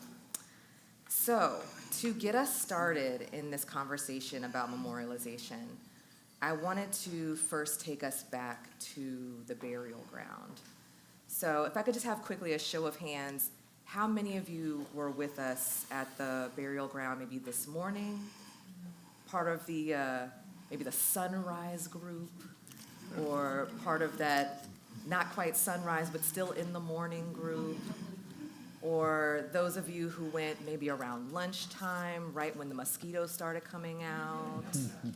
I like to think of those as the ancestors just kind of going, pew. Remember me, you know, when you scratch, you think about where you got that bite. So I want us to just take a moment to get back inside of our bodies in those moments when we were in the burial ground.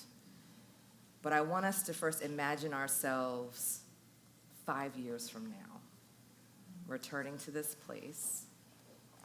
And if you're comfortable, you can close your eyes, because I want us to use our senses for just a second.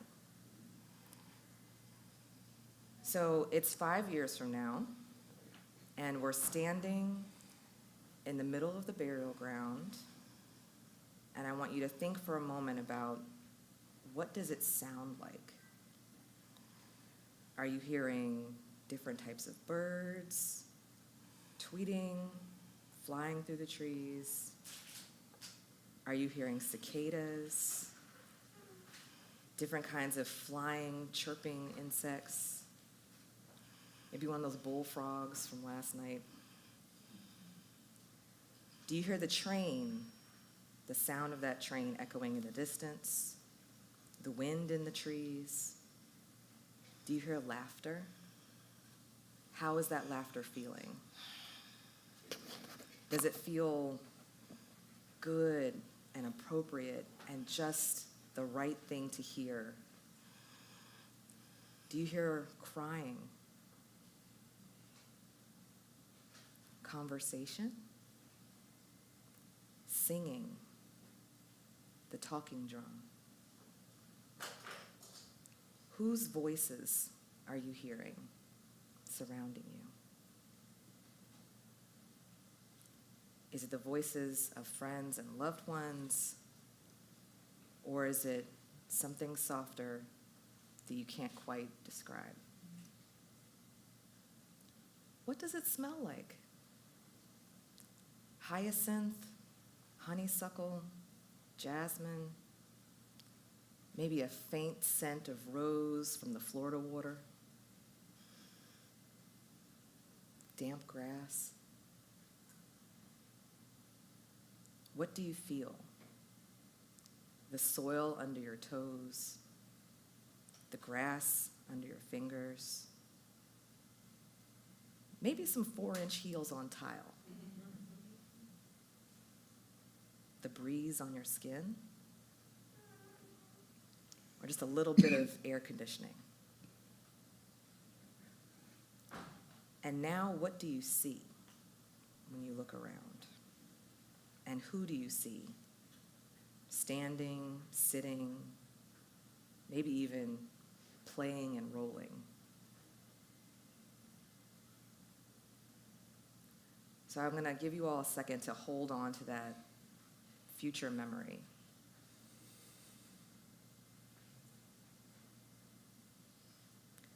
And now let's come on back to where we are today. So we've got this amazing, august panel here who are going to talk to us about what they know about, or what they're hoping for the future memorial or the different elements of the memorial. And I want us to keep in mind our 5 years from now as we're listening to everyone, and think about how each of us can bring a little element of what we're hoping for into the stories and the experiences that we're going to hear from the panel.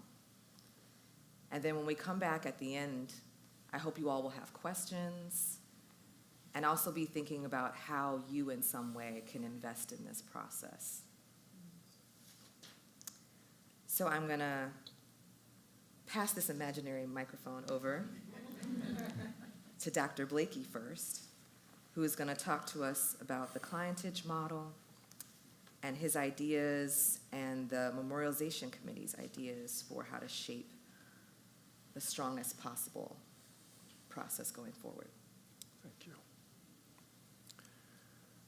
James French and Larry Walker, representing the Montpelier Foundation Board and the Montpelier Descendants Committee, jointly invited, quote, subject matter experts and descendant communities from around the region and nation to share their experience with memorialization, archaeology of cemetery sites, and broader methods and themes for honoring the contributions of our ancestors.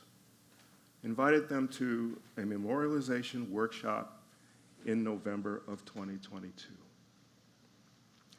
The Montpelier Descendants Committee formed a memorialization subcommittee that worked with those ideas, the ideas of the workshop and their own, to craft their own vision for memorialization of Montpelier's enslaved ancestors this year. It's my honor to represent the results of that intensive conversation to you today.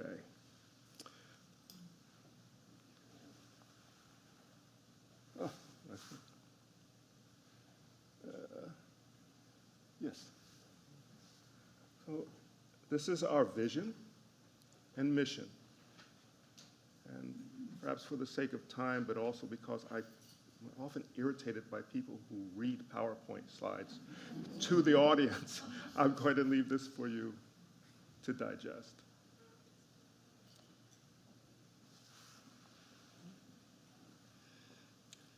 Our vision and mission.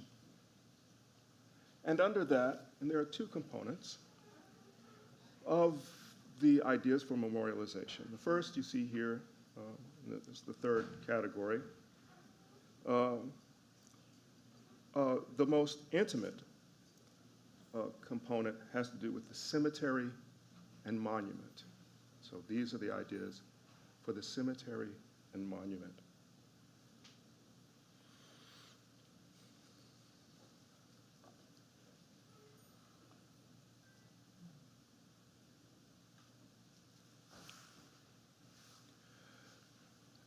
The other component involves an expansive definition of Memorial as the entire landscape of Montpelier.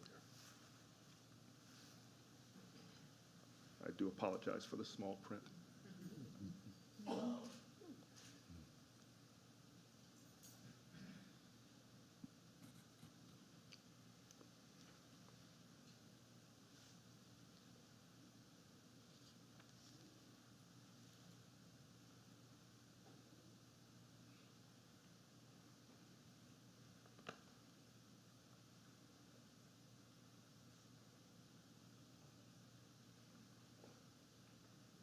Do you want to read a couple lines just for the folks in the back?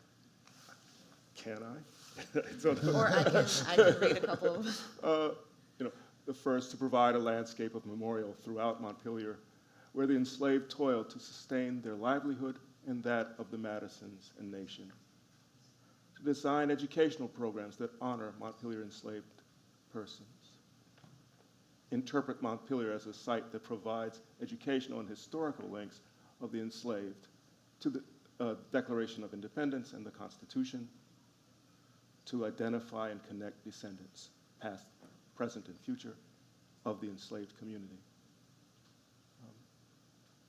Can you read it in the back? Okay, so I'll leave that with you. Okay. Do you want me to read it? No. Do you want them all read? I can read the rest. Go ahead. Would that help? I think I can do it. I'm up to the challenge today, apparently. Create reverent spaces within Montpelier's natural environment that offer the opportunity for visitors to call forth their individual feelings. Exhibit placards with the names and roles of those who lived on the landscape. Amplify the voices of the enslaved. Retell their stories with vocal recordings. From a small child to an elder or dying captive, while at the cemetery or on the grounds, so that the visitor can be with, listen to, and embrace the truth. Say their name. Hear their story and honor the life and death of the enslaved. Create spaces throughout Montpelier's landscape that are welcoming and interactive. Consider the feel of the landscape, rustic or modern, with movement or pause that gets at the broad feeling of the place. Foreground symbolic elements embedded in the landscape. Trees on the landscape tell stories. Recognize the plants that mark the presence of loved ones who beautified sites out of respect and remembrance with artifacts, perennial flowers, periwinkle, and trees. Include the East Woods, family structure, residents, resistance, and escapees. And recognize and mark entries to Tibbstown, Jacksontown, and neighboring communities of freed persons.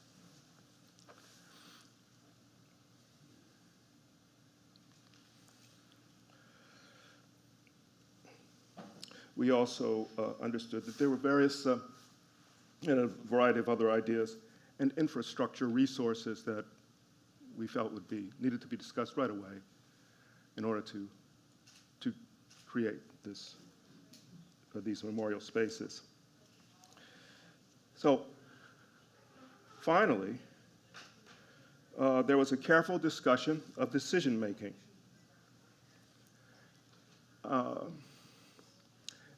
And for most things Montpelier, that, as we've discussed throughout the day, should be based on structural parity under the National Trust rubric drafted here in 2018.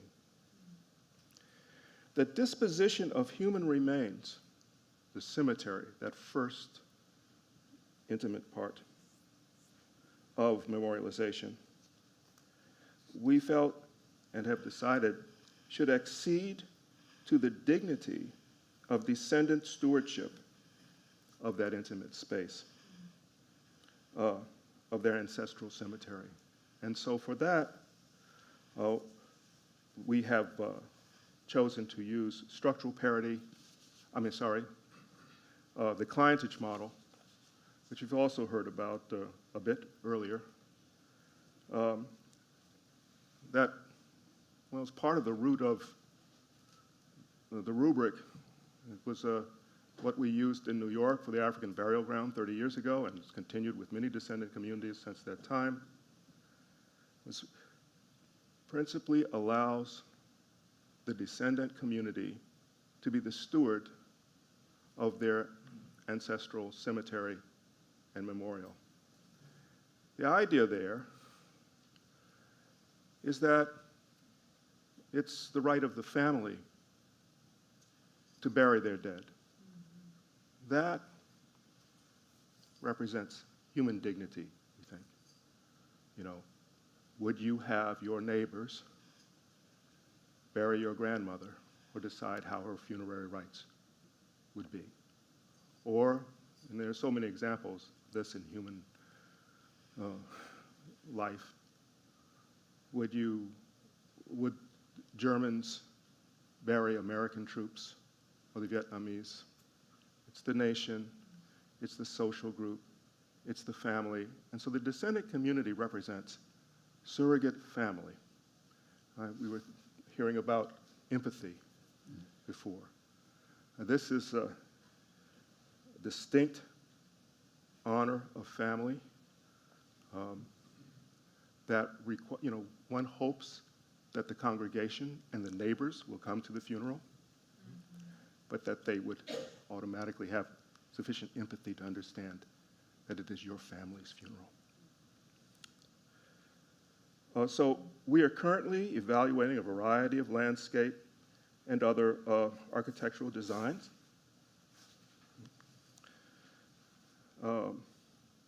Assembled by Memorialization Project Director Allison James, for a more concrete idea of what these ideas might mean in real and built space.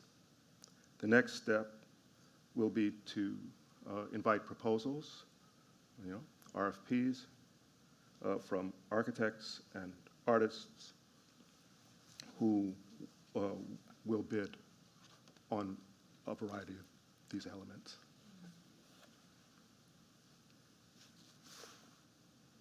And you see below all the members of the subcommittee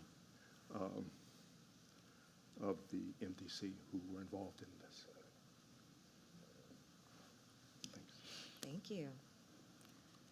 Next, we're going to hear from Omar Eaton Martinez about the role of the National Trust for Historic Preservation in the memorialization process here at Montpelier, and also some other examples of memorial projects. So we're going to start off by showing a video of what I just described as Black joy. And I think the memorialization process can lead to that when done with the right heart and mind. And as the Senior Vice President for Historic Sites, we are starting to see memorialization projects emerge across the trust sites that we are in co-stewardship with, like Montpelier.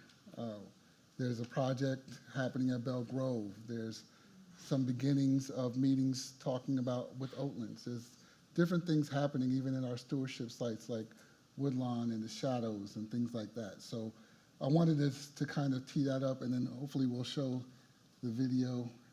Let me know. It's ready? Okay, go ahead.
So that is La Casa Cortijo de la Familia Cortijo in Luisa, Puerto Rico. Puerto Rico is the place where both my parents were born and raised, and that's where my most immediate ancestors are. I'm still working on going down further the line. But El Ancon is a descendant-led project, right, by the Cortijo family. So the story behind El Ancon is that it used to be an historic barge in Luisa. Luisa now known by many as sort of this black enclave in Puerto Rico, one of many, but probably the most popular one. And prior to the mid-1980s, for people to go from Luisa to San Juan, they had to cross the Rio Grande or cross this historic barge. Well, this barge was always operated by a black family for many, many years. Then they built a bridge, right? So then there goes the barge. The barge is left alone, nobody is neglected. So then the descendants of that family that used to run that barge decided to take action. And they pulled in the help of many people, and they were able to do what we call an adaptive reuse of that space. And that's what you just witnessed in the video. It's a cultural center, it's an art center. It focuses on black culture, black art. It also does mangrove restoration on the river. So it's science and STEAM, all of that involved. And we've done some research that leads us to believe that during the times of enslavement, captured Africans were brought on that port, right? So we have all those connections. So the memorialization is them taking that space, having the descendant family have agency, and decide how this would best serve the communities. And that's what you saw. And that's why it's Black Joy, right?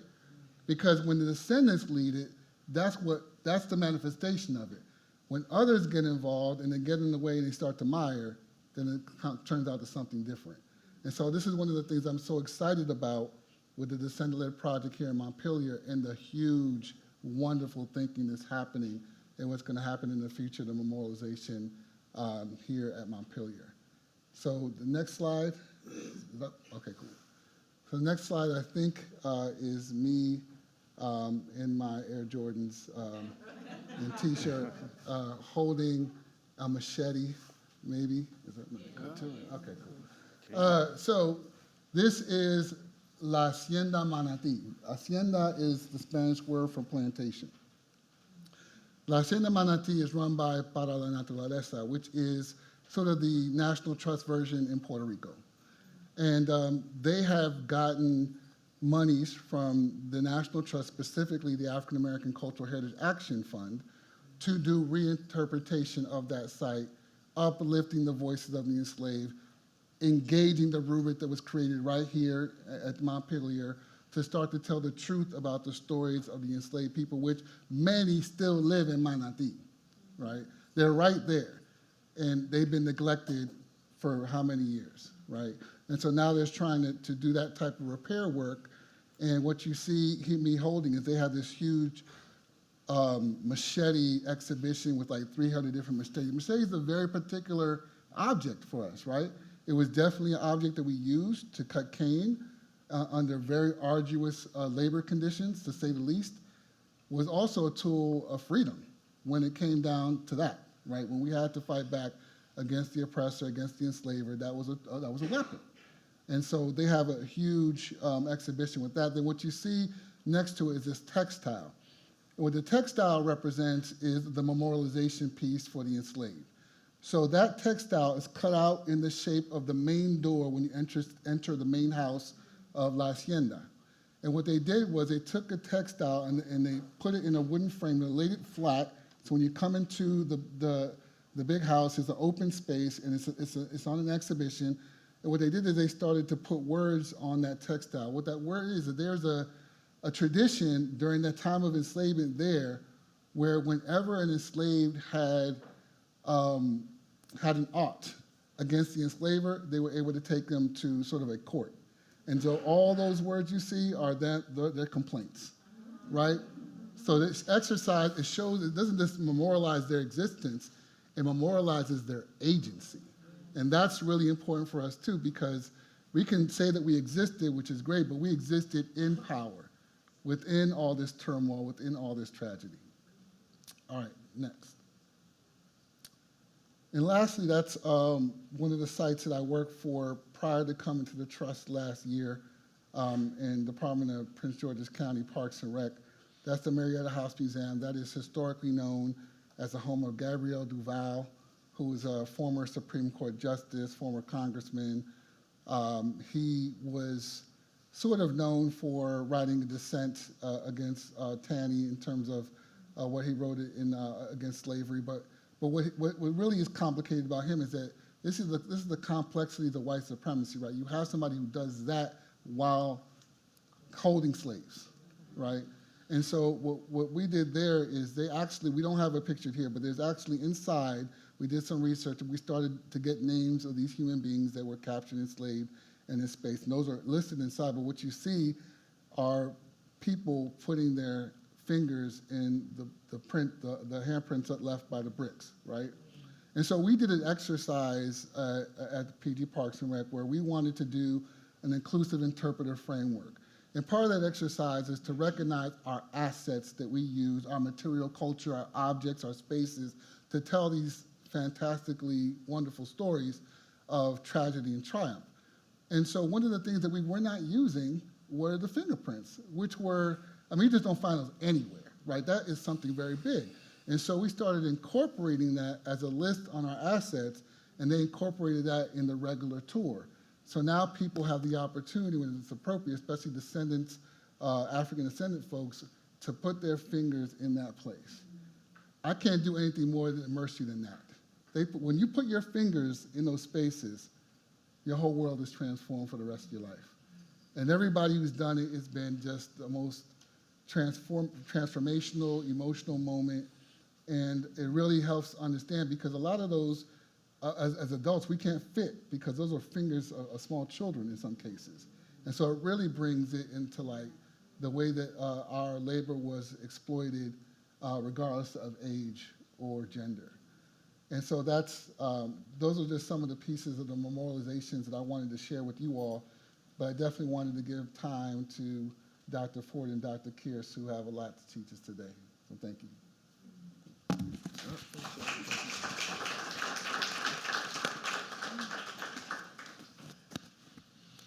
And now we'll hear from Dr. Iris Ford, who's going to talk to us about memorialization and the landscape. Yes, landscape as commemoration. And you'll tell me if you have issues hearing my voice. Just tell me. Can you hear me? Yes. Okay, so good afternoon, everyone. I wondered what you were thinking when you drove into Montpelier today. When you reached that point where the big house is straight ahead, so romanticized that people want to marry at work camps such as this one. Now, if you're already married, or you have been married and you're over that, you might be thinking, do I go left or right? Where is the parking? The romance of the place fades as you scramble to check out Google Maps. If you're my cousin Madeline, who's sitting right here in the front, you need to get from the archaeology lab to the visitor center. You're excited about getting in your 5,000 steps. If you're Iris, well, you wonder, where is Matt with that golf cart? So whether we're thinking about the beauty of this place, where to park, or Matt and the golf cart, we are thinking of Montpelier environment as a backdrop. And we tend to think of nature, sunshine, air, water. We tend to take it for granted. Will it be cold enough to wear my mink coat in the races in November? We want to change that. The landscape is not a backdrop for life. It is the foundation of life. It is sacred. It must be commemorated. All 2,700 acres, not just the big house and formal gardens and the South Yard, and not just the Madison graveyard. But what is there to commemorate? If you were to hitch a ride with Matt in that golf cart, what would you see? What would you learn? Well, I wonder what our ancestors would have thought about the landscape 200 years ago.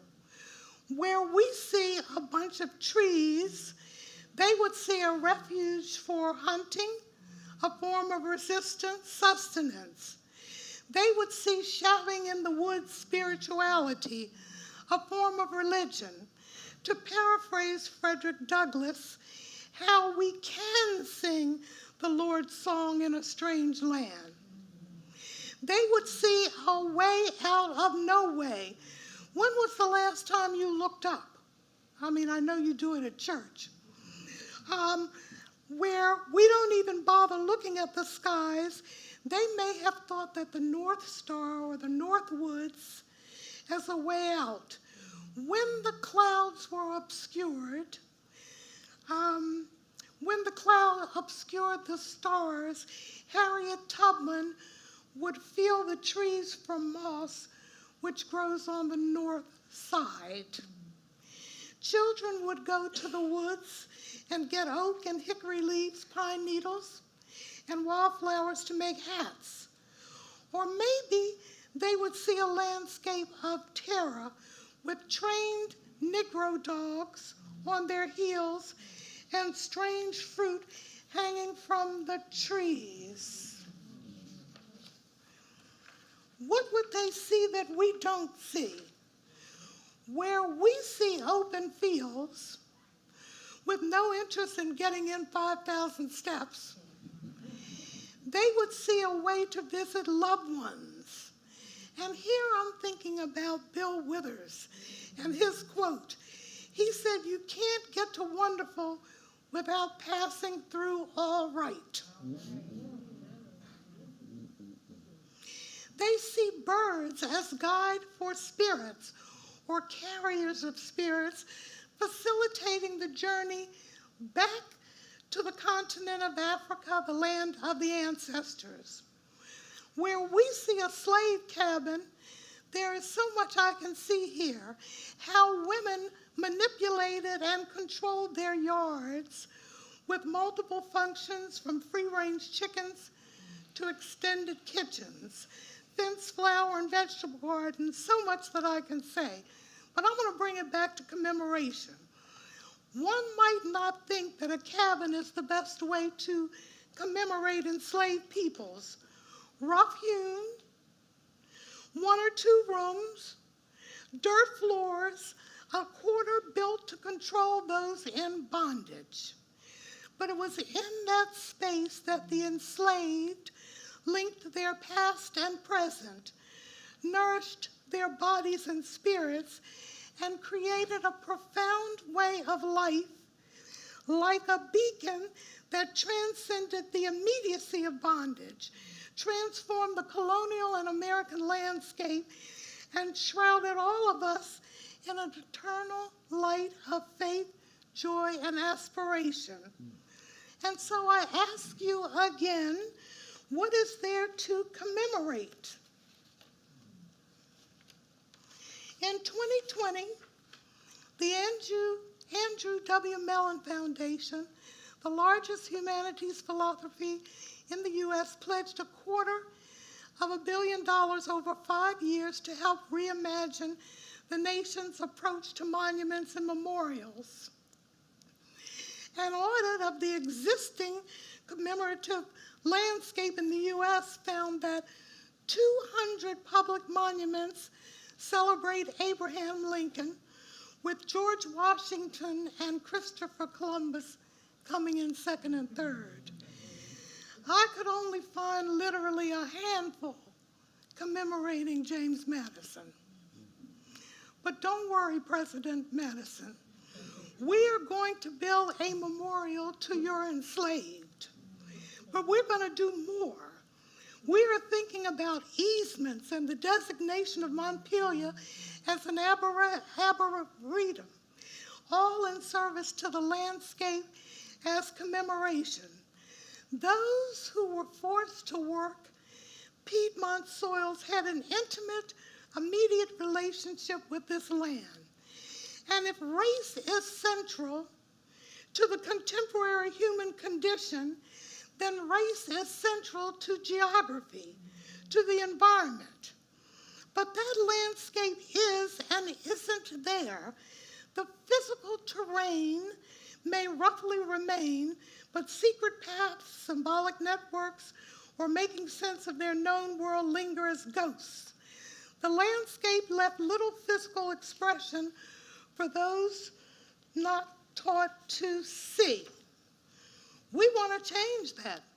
We want to invite you to imagine the collective African American experience through their eyes, not through the lens of the collective white experience. And there is more. We call it commemorative activism. This place is about social justice. The inequitable exposure of people of culture to air, water, and noise pollution is off the charts. Birth defects, miscarriages, stillbirths, cancer, and other illnesses. Let me give you one example that I recently read in the New York Times titled, "Since When Have Trees Existed Only for Rich Americans?" Chestnut Hill, one of the most prestigious areas in Philadelphia, with a median income of about $133,000, enjoys lush scenery and cooling shade with more than 60% of the surface covered in trees.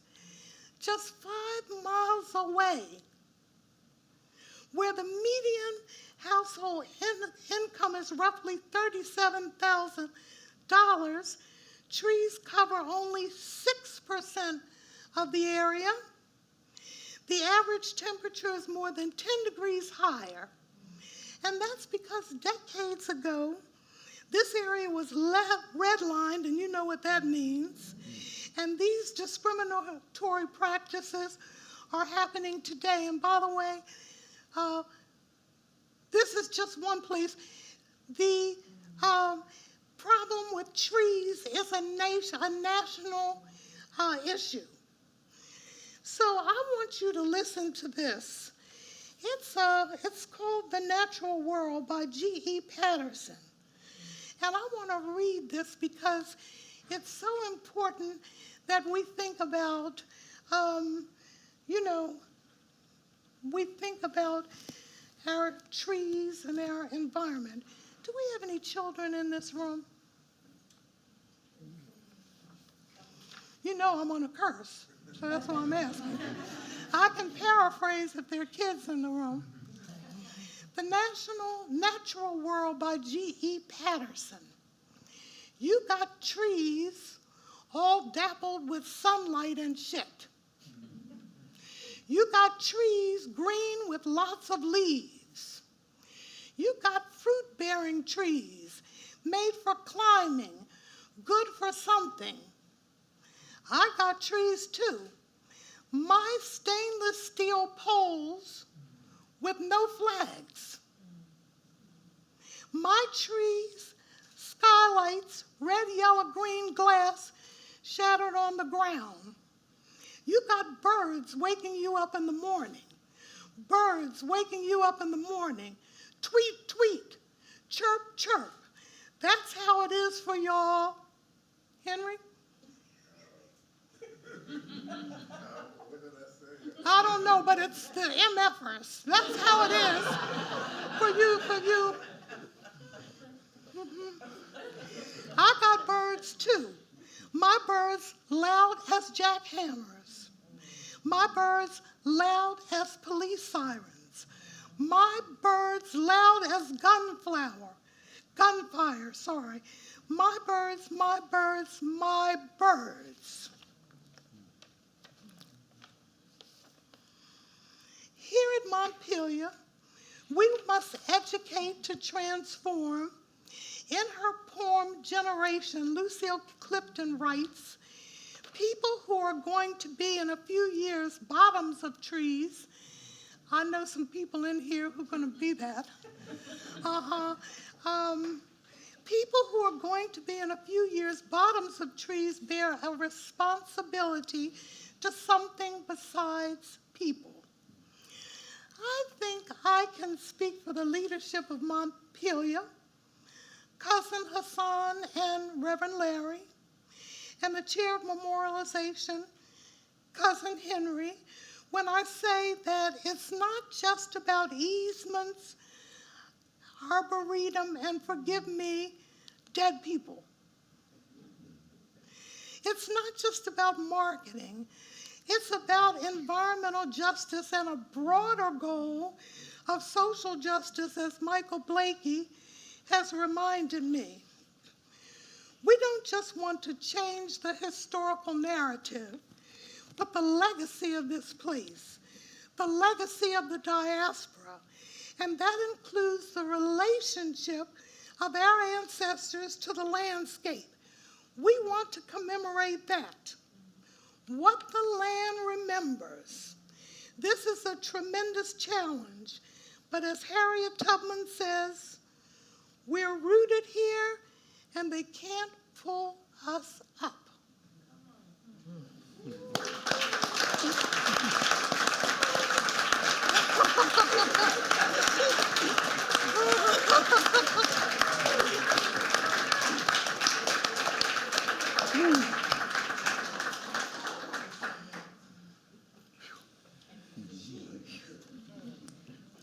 Any chance we can change the word love at the entrance to justice?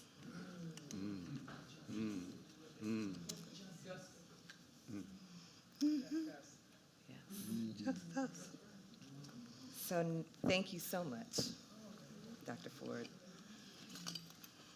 And next we have a few words from Dr. Betty Kiersey, who's going to share with us some stories about personal and family experiences here at Montpelier. I'm hoping you will join me in this deeply personal experience, particularly those of you who were at the Montpelier Cemetery. The name has been changed. I'm on the Memorialization Committee, along with Dr. Blakey, and under the leadership of our chair, Henry Anglin. And it has been enlightening and rewarding. So we have discussed having a monument and or some sort of structure. But our aim is for Montpelier's entire landscape to be a temple where visitors, especially descendants, can come to honor the enslaved people who worked, lived, and died here. But what I want to share with you is not about monuments and structures. It's about why I try to do my best to honor my enslaved ancestors by how I try to live my life. I grew up under my family's credo, which is always remember, you're a Madison. You come from African slaves and a president. As a child, I'm pretty sure those words were intended to get me to behave. When I got a little older, I came to understand that those words were really about living up to a special legacy. But by the time I was middle-aged, I was haunted by the Credo's unspoken message. Powerful white men made personal use of vulnerable Black women. I first came to Montpelier in the 90s, and the moment I set foot on the soil where my ancestors had walked and worked, some 200 years earlier, I felt that I belonged here and that Montpelier had much to teach me. On that visit, I asked so many questions about slavery at this place that I was directed to the then director of archaeology, Lynn Lewis. She answered my questions and then offered to take me to the slave cemetery. But I declined. I was not ready. Years later, after traveling to Lagos, Portugal, where the transatlantic slave trade began, to Ghana, West Africa, where my family's oral history says that Mandy, my family's first African ancestor in America, was born, to Baltimore, Maryland, where a replica of a slave ship sits in a museum, and to New York City, where an African burial ground, like it's 18th century African burial ground, had recently been discovered. Then finally, I came back to Montpelier. That day, the April air was cool, and Lynn Lewis led me to the cemetery. The closer we got, the more I feared I would see a patch of dry dirt covered with poison ivy and dandelions, a place where enslaved people in death, as in life, had been dishonored. To kind of try to get myself away from my fears, I began telling Lynn a little of my family history, that James Madison Sr. had used Mandy, that James Jr. had used his half-sister Corinne, and that Dolly had sold their son, Jim.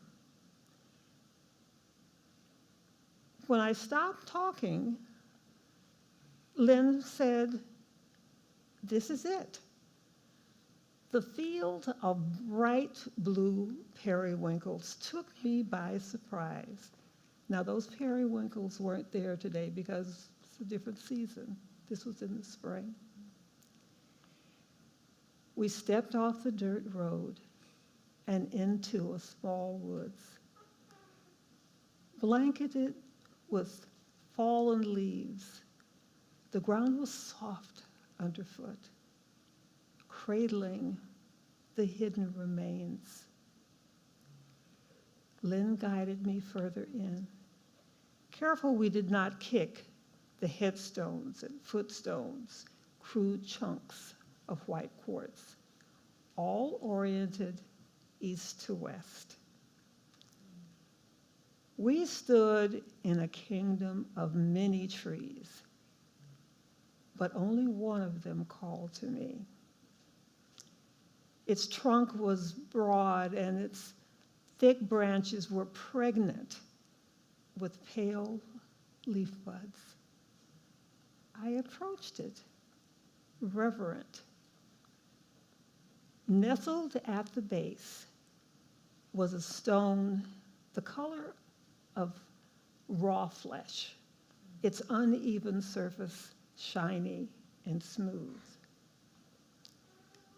I knelt down and touched the rock, and I could feel the presence of my five greats grandmother, Mandy. The morning sun was warm on my back, and my shadow fell over the rock, uniting me with Mandy. Mandy had reached out to me. So how could I not try to live the gifts she had bequeathed through 7 generations, all the way down to me? Those strengths, those gifts were inner strength and belief in myself. Monuments and structures are important, but every Black American is a memorial to our enslaved ancestors. And as you have probably heard before, we are our ancestors' wildest dreams.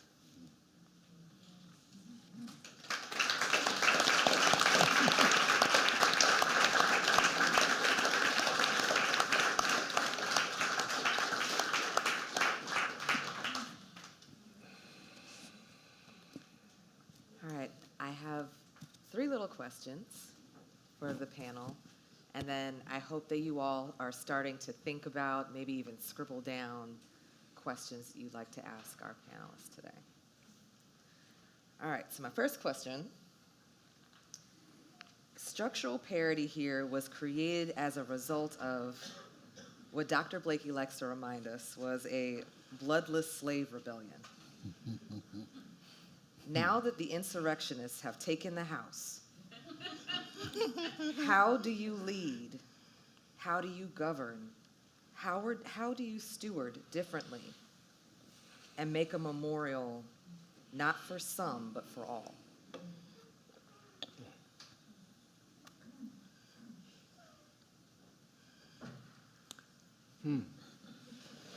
Well, I would touch on that first characterization that I stand behind, with the idea that why would a slave insurrection or rebellion be shunned if it could be bloodless?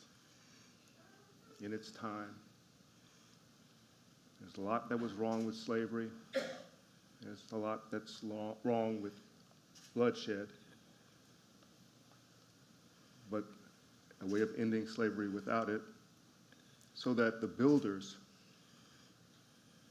could share the house, I think is a good thing. How do we, one of the things about,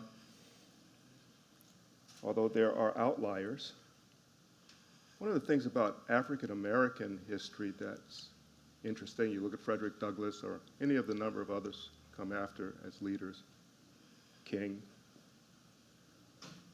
they never did what Thomas Jefferson in his notes on the state of Virginia feared in his chapter on manners. It's a 2-page chapter. I recommend everyone read it. It's about slavery. And, he said, ultimately, he feared that with a turn of fate, the enslaved would multiply, turn against their holders, and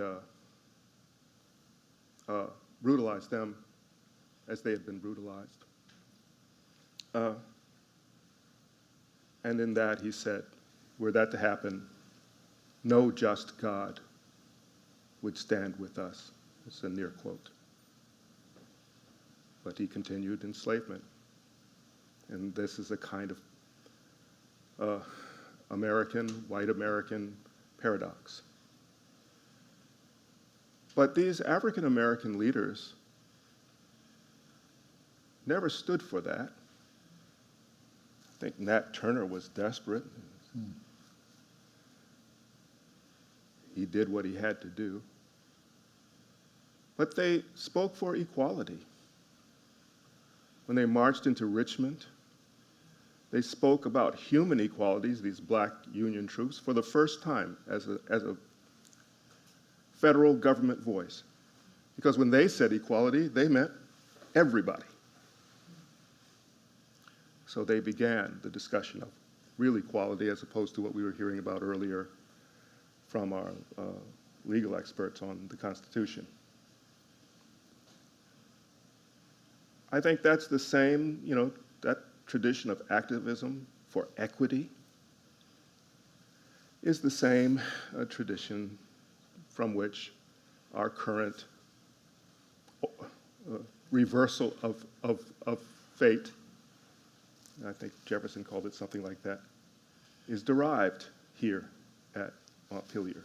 The fact that the descendants of the enslaved have 50% of the authority. What could be more fair than that? There was debate, I don't know, at the summit about that.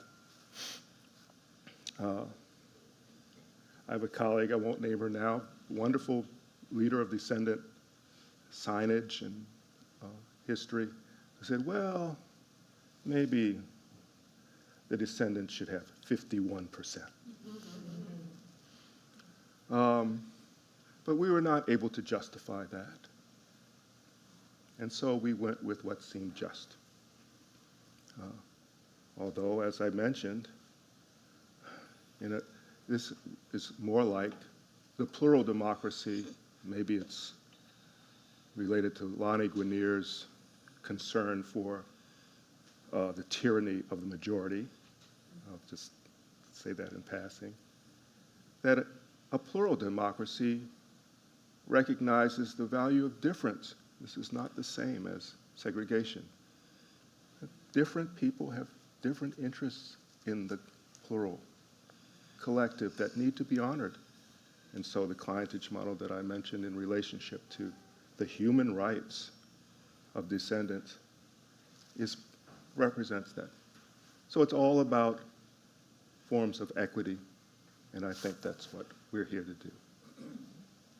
Yeah, I would say that one of the opportunities that we have with this effort and others is to really think deeply about decolonizing how we govern. How do we take these superstructures that we've all been socialized to think that are okay, push back against them, tear them down, and build something more equitable? Back in April, I was invited to participate in a conference led by the Institute of Genocide and Mass Atrocity Prevention. Somebody might ask, well, what is a historic preservationist public historian doing in a place like that?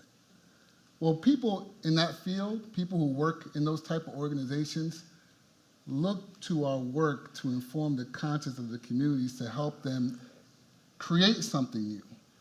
I was on a panel just like I am right now, and a gentleman, good brother from Rwanda, stood up and said, well, Omar, how do you know when you've achieved reparations? That's a big question, right? So the only thing I could think of was, I know we achieved reparations when all the barriers have been removed for me as a black man to navigate whiteness, for women to have to navigate patriarchy, for people who are not Christian to have to navigate Christianity. Like, once those barriers are removed, then we have something that's reparative, because I no longer, or we no longer have to navigate the hegemony, right? So you're thinking about these things when we talk about equity and equality and the differences between the two, but for me the goal is justice, and justice removes these barriers completely so that we have free movement of navigating these spaces and gaining joy and gaining happiness and gaining access to all the things that we say we're supposed to be gaining in this country as grand as it has been.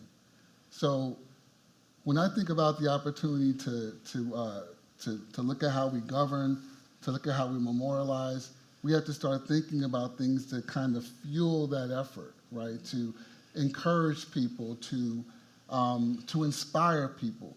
You know, the idea of having a memorial that may be artistic, but an idea really to have something that's integrated into the landscape in the way these men and women spoke about, to me is next level, exactly where we need to go. It starts to remove the barriers that we're talking about and allows for free and open navigation no matter how you come into that space. And I think if we have an opportunity to do that together and build that together, we win.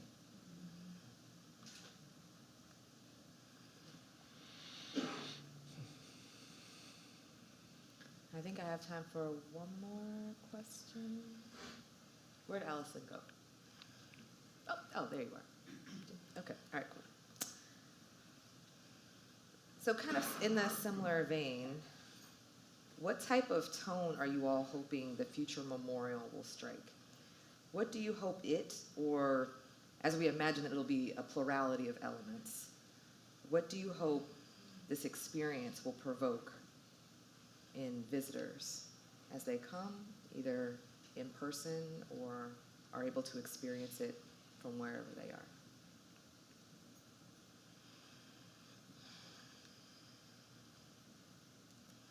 I imagine that there will be a variety of experiences, depending on where people came from, you know, who they are, what their previous experiences have been, what they need.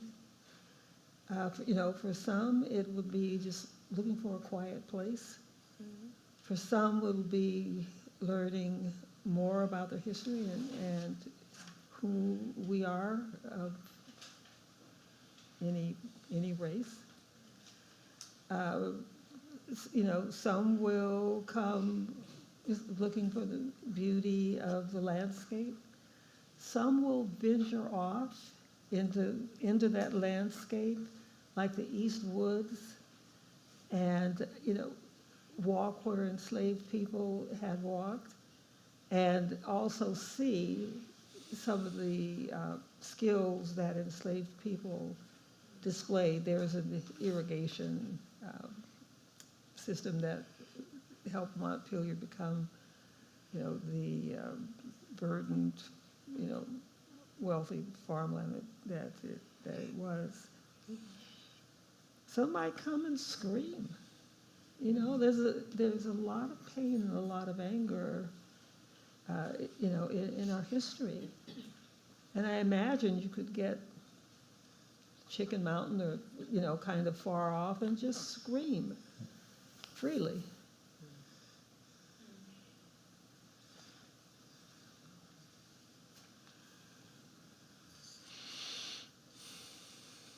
Well, I just wanted to say, in terms of tone, I think about the word harmony when I think about the word tone, and I think when I think harmony, I think different tones expressing something musical together, right? So we're not all exactly the same. And I think if we can start to think about these musical tones in that way, we're moving towards the idea of justice, we're moving towards the idea of liberation, then those are the type of tones we have to seek out together in order to be able to make that space powerful and long-lasting. I think a lot about the ability of that harmony allowing us to see the humanity in one another. If you look at genocidal studies, one of the first things they tell you is that once you start erasing somebody, it's easy. It's very easy to say they're lesser than. Right? I'm sure none of us were stumbling over our feet when we stepped on that ant on the way up here, because we don't think anything about those ants. Well, that's the same thing. I mean, people don't think anything about us. That's why we have this long, horrible legacy of anti-Blackness in this country and in this world, quite frankly. And so a lot of this really is to be able to produce a tone that's a multiple tone that creates a harmony that allows us to see the humanity in one another.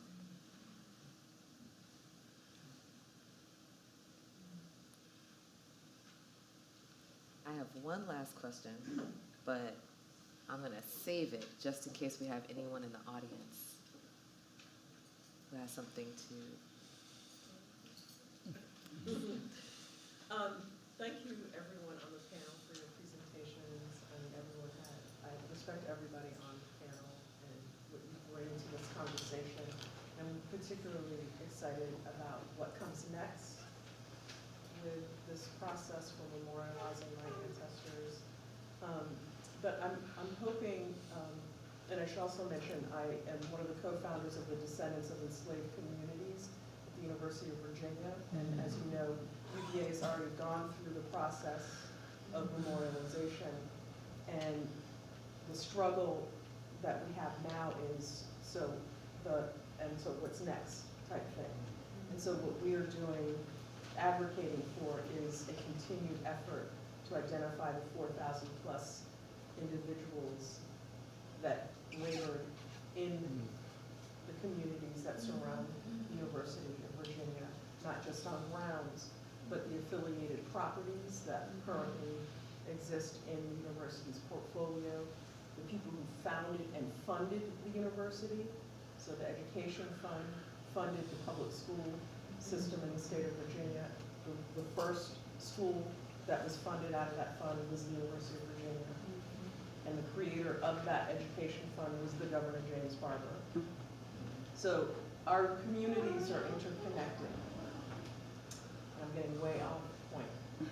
I understand that Montpelier has a strategy called the 4 Pillars, and I wondered, just sort of in the fear of, okay, you've gone through the effort of doing memorialization, what's next? Can you tell me a little bit more about, that strategy? And I know we have members of the board of the Montpelier Foundation up on stage, but also representatives from the Montpelier Descendants Committee. Maybe you can speak to that.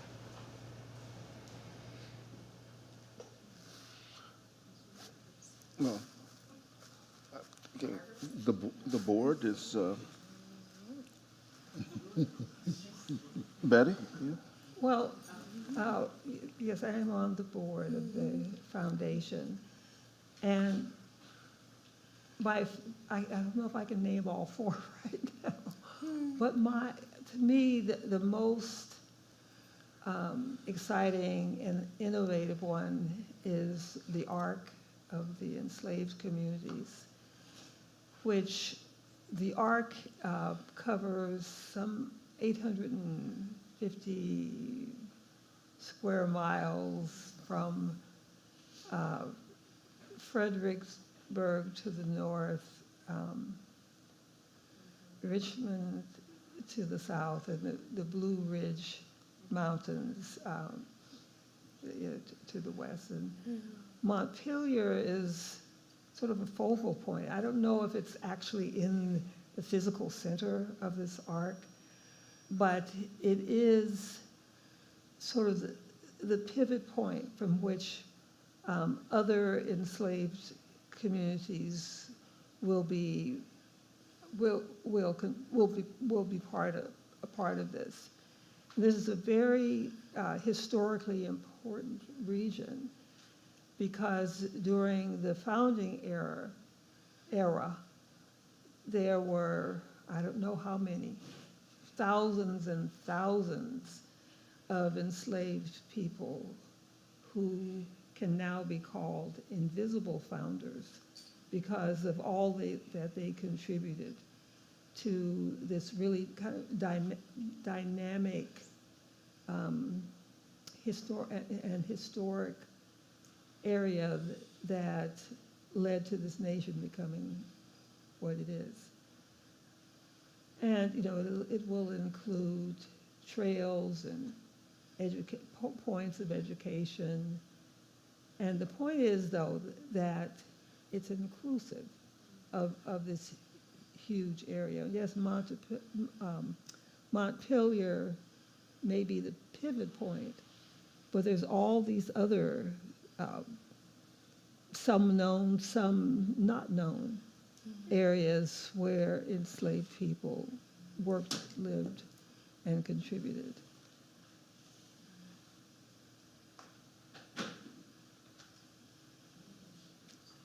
I'm trying to remember the pillars, I'm sorry, I do know them. But I think another one has to do, with the Constitution, and we're certainly going to continue talking about Madison, but also talking about the enslaved people who are not mentioned in the Constitution, but who informed with the Constitution.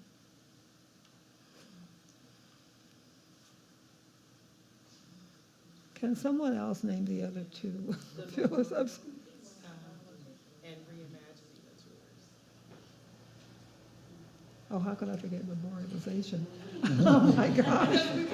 We've been talking about that. How could I forget memorialization? Yeah, okay. That's right, new CEO. What did you say? I just said, that's right, new CEO. She got it. Oh, We yes. got it all covered.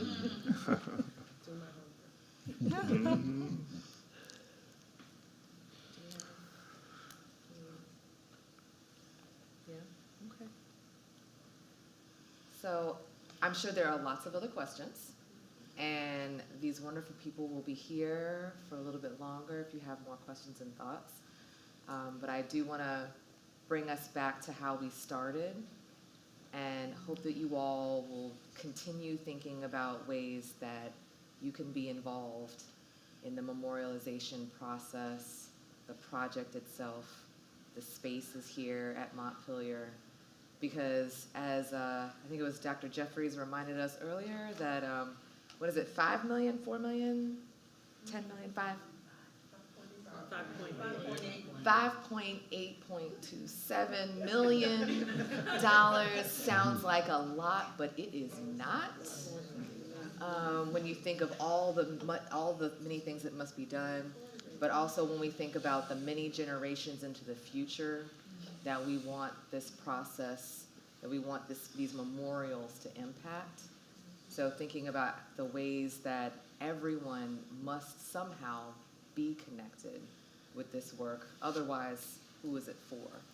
So I hope you all will keep those things in mind as you're heading home today. And with that, I want to say thank you to our wonderful panelists.